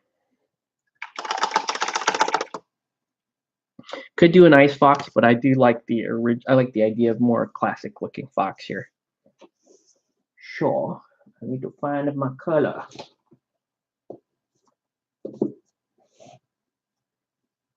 It is like parasite brown, I believe. Beastie brown is wrong. This is too brown. I need Beastie brown's a good brown though. We're keeping it out because that's good for the ibex. What is parasite brown? I went to CQ today to drop off the light box. Kelly wanted to borrow it, and both Nathans were there. The other Nathan, White Nathan, was painting, I think, Batman stuff. He wants to get into the Batman miniatures game, even though I've been telling people, like, it's alright. Because that is my honest opinion of that game. Hey, what's up, Dicey?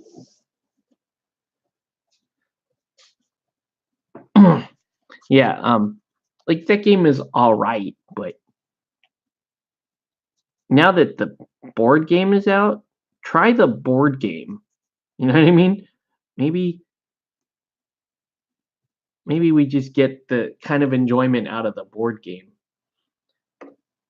Beer and it is Batman is, but the setup and the having the clunkiness of the game kind of prevents it from being beer and pretzel.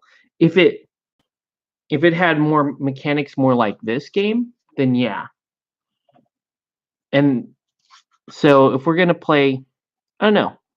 I don't want to hype up that new game too much without really knowing anything about it. But it does seem to play. I played Conan, the Conan board game that this game is supposed to have very similar mechanics to that. And that's a more of a, one player controls the bad guys and the other players work as a team controlling the good guys.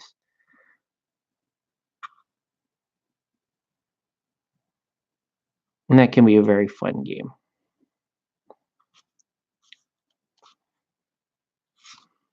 Okay. So we paint the fox all this color, and then we'll go back and add the white details to make it go back to looking like a fox.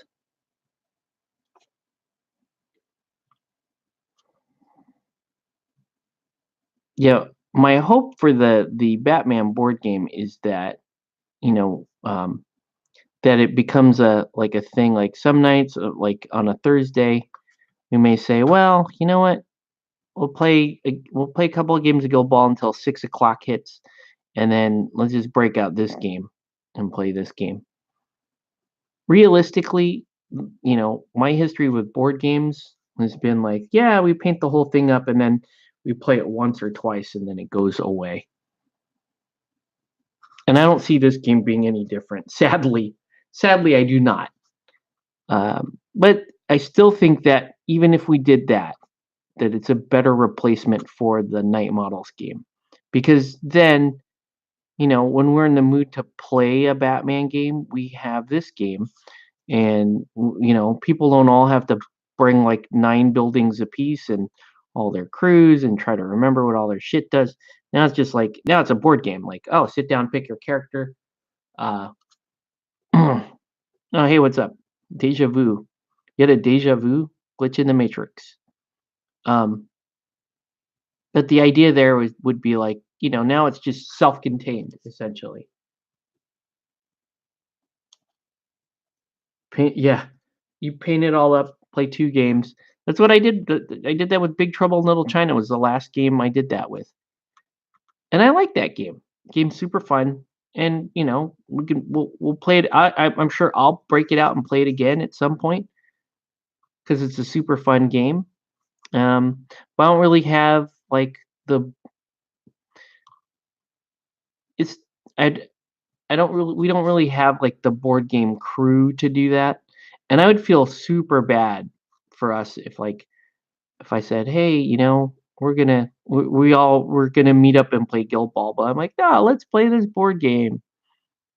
That would kind of suck for the guys that show up that wanted to play Guild Ball, because then they're like, oh, I'll get in 1 game of Guild Ball and then wait for you guys to finish and hope to get a second game in.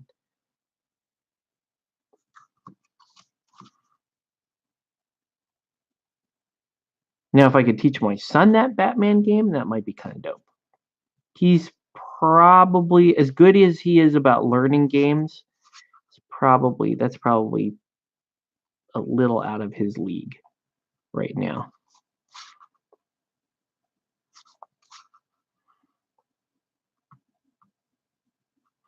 Okay, so let this dry.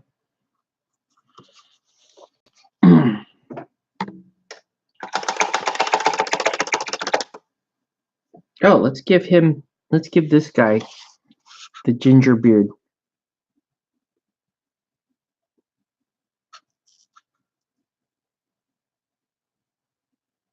He got made fun of in gnome school for being a ginger.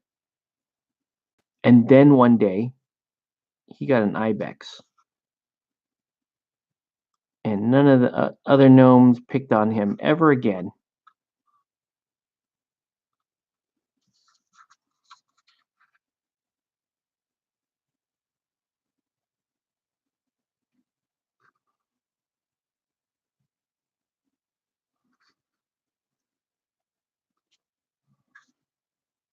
Pretty dope.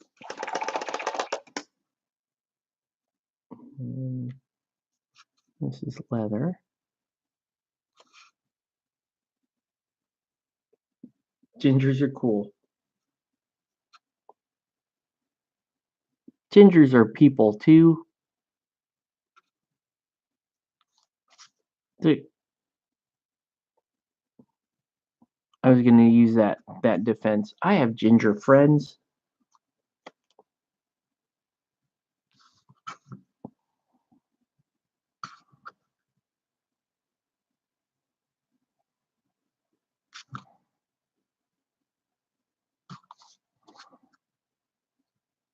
Okay.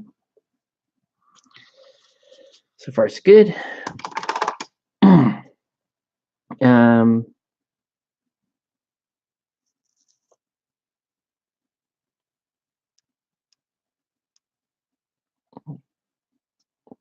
Dark ibex nose there.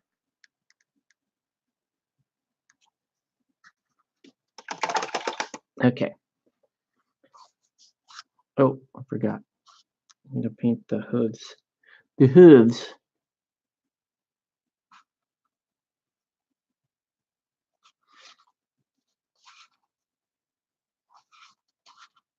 These models are super tiny. The scale is super fun. All right, so now that's us. Where'd that other cool brown go? The one that I pulled out. It was Beastie Brown. I brought it out. That's Earth. Beastie Brown. Let's put some Beastie Brown on this guy.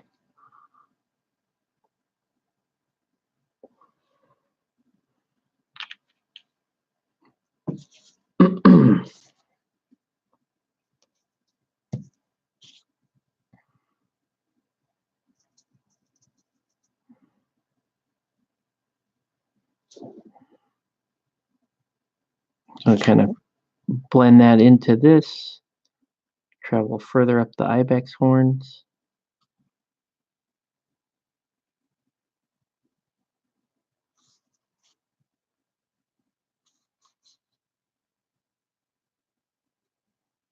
Oops.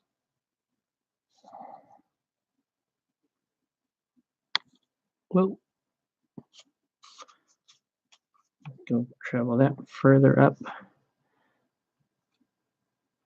I'll just kind of use it to quick overbrush on the fur. Kind of warm up the fur a little bit.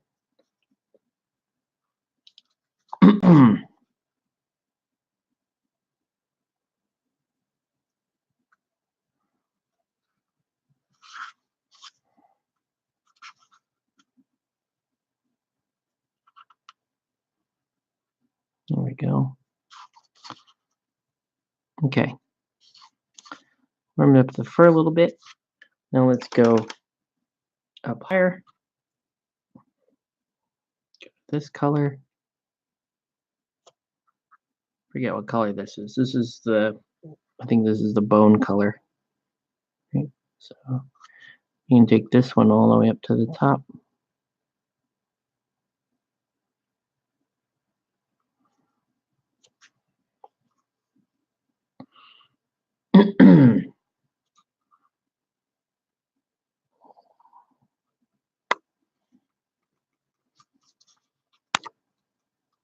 So what are you up to, Dicey? You painting anything fun right now? Keep missing your streams. Like your streams come on when I'm in the middle of work, usually. So I don't catch yours very often. And I know you don't catch mine very often, also because of the, most likely because of the time change, or the time difference, I should say.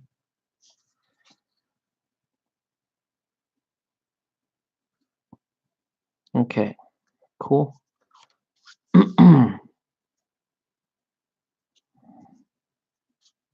Now, if I'm careful here and do really light dry brush on things, then this will make more sense.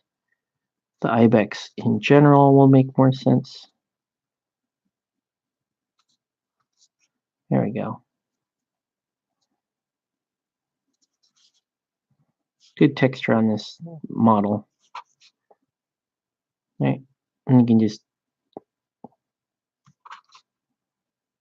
kind of play that up a little bit. There you go.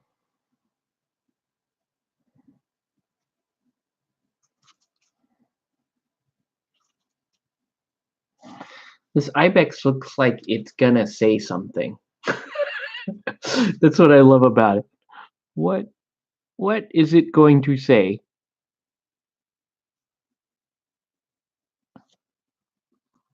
What is it going to say? Should have a caption contest on that ibex, because I know he wants to say something. All right, let's jump back to the fox here. Oh shoot, it is late. Let's do a couple of colors on the fox and then we'll call it. Oh, we're going to take that same color. It's going to be prelude to a white or a bone color. Right? You might see on a fox.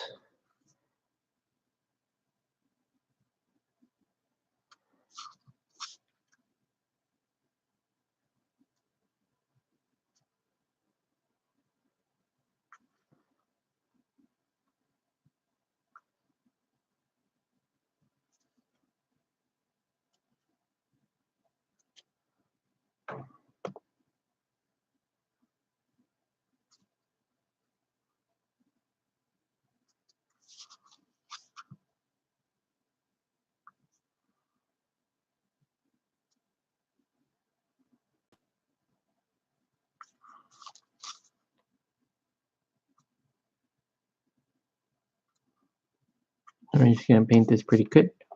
It's going to judge the geologist. I'm Kill Team Pox, but Easter's so relaxing with the kids, trying to figure stuff out with the stream, though. I love when the mini is talking.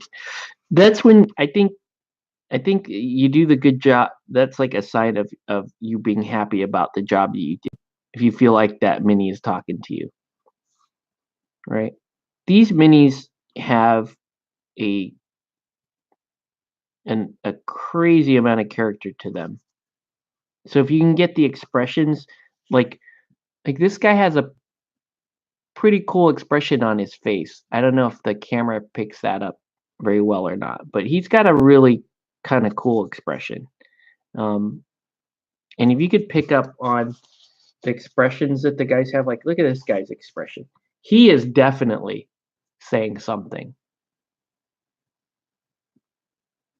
You got any more weed? That's that's what this guy looks like he's saying. Hey man. Hey buddy. Hey, you got a lighter? Like, hey. That's what that guy's saying. I don't know. Guy's kind of trashy. She's trying. If you look at her facial expression, she's trying not to say anything. You can see there's some pain behind these eyes, man. Like you can like she's had it rough. She has she had an aunt that just judges the shit out of her. Like that's not like this is not the face of a happy geologist lady. She's had it rough.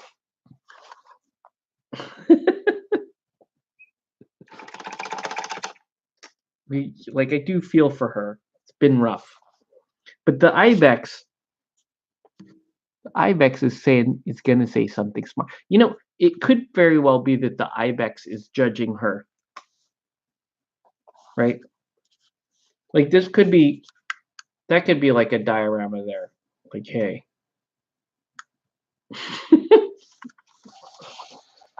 I don't know. They mentioned this set is freaking badass. Like I'm gonna have a lot of fun. I think I'm having way more fun painting this set than the lizards. Even my son looked at these earlier today and he's like, Daddy, I think you got the better set. And I was like, word, son, come on, man. I got you them lizards.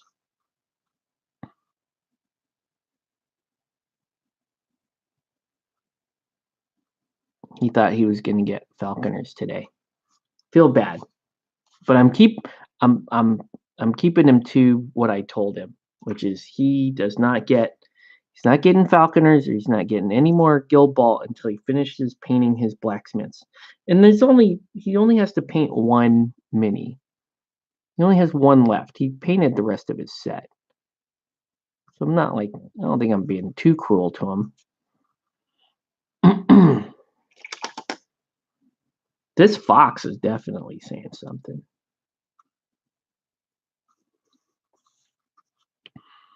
I think what the fox is thinking is like, I wish I had the warsmith on my back instead of this stupid potion chucker. The rules for the fox look kind of cool. Like, this looks like a pretty fun unit.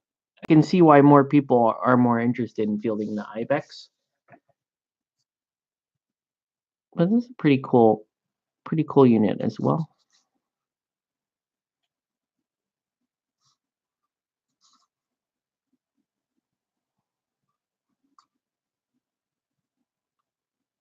Uh-oh. Did my little guy wake up? I can hear him. May have to go up there and check.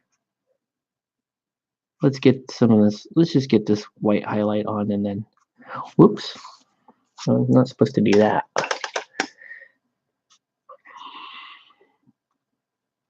Yeah, the riders aren't great. You can see he's not quite sitting on there correctly. Neither is the guy on the Ibex. They're not sitting on their steeds correctly.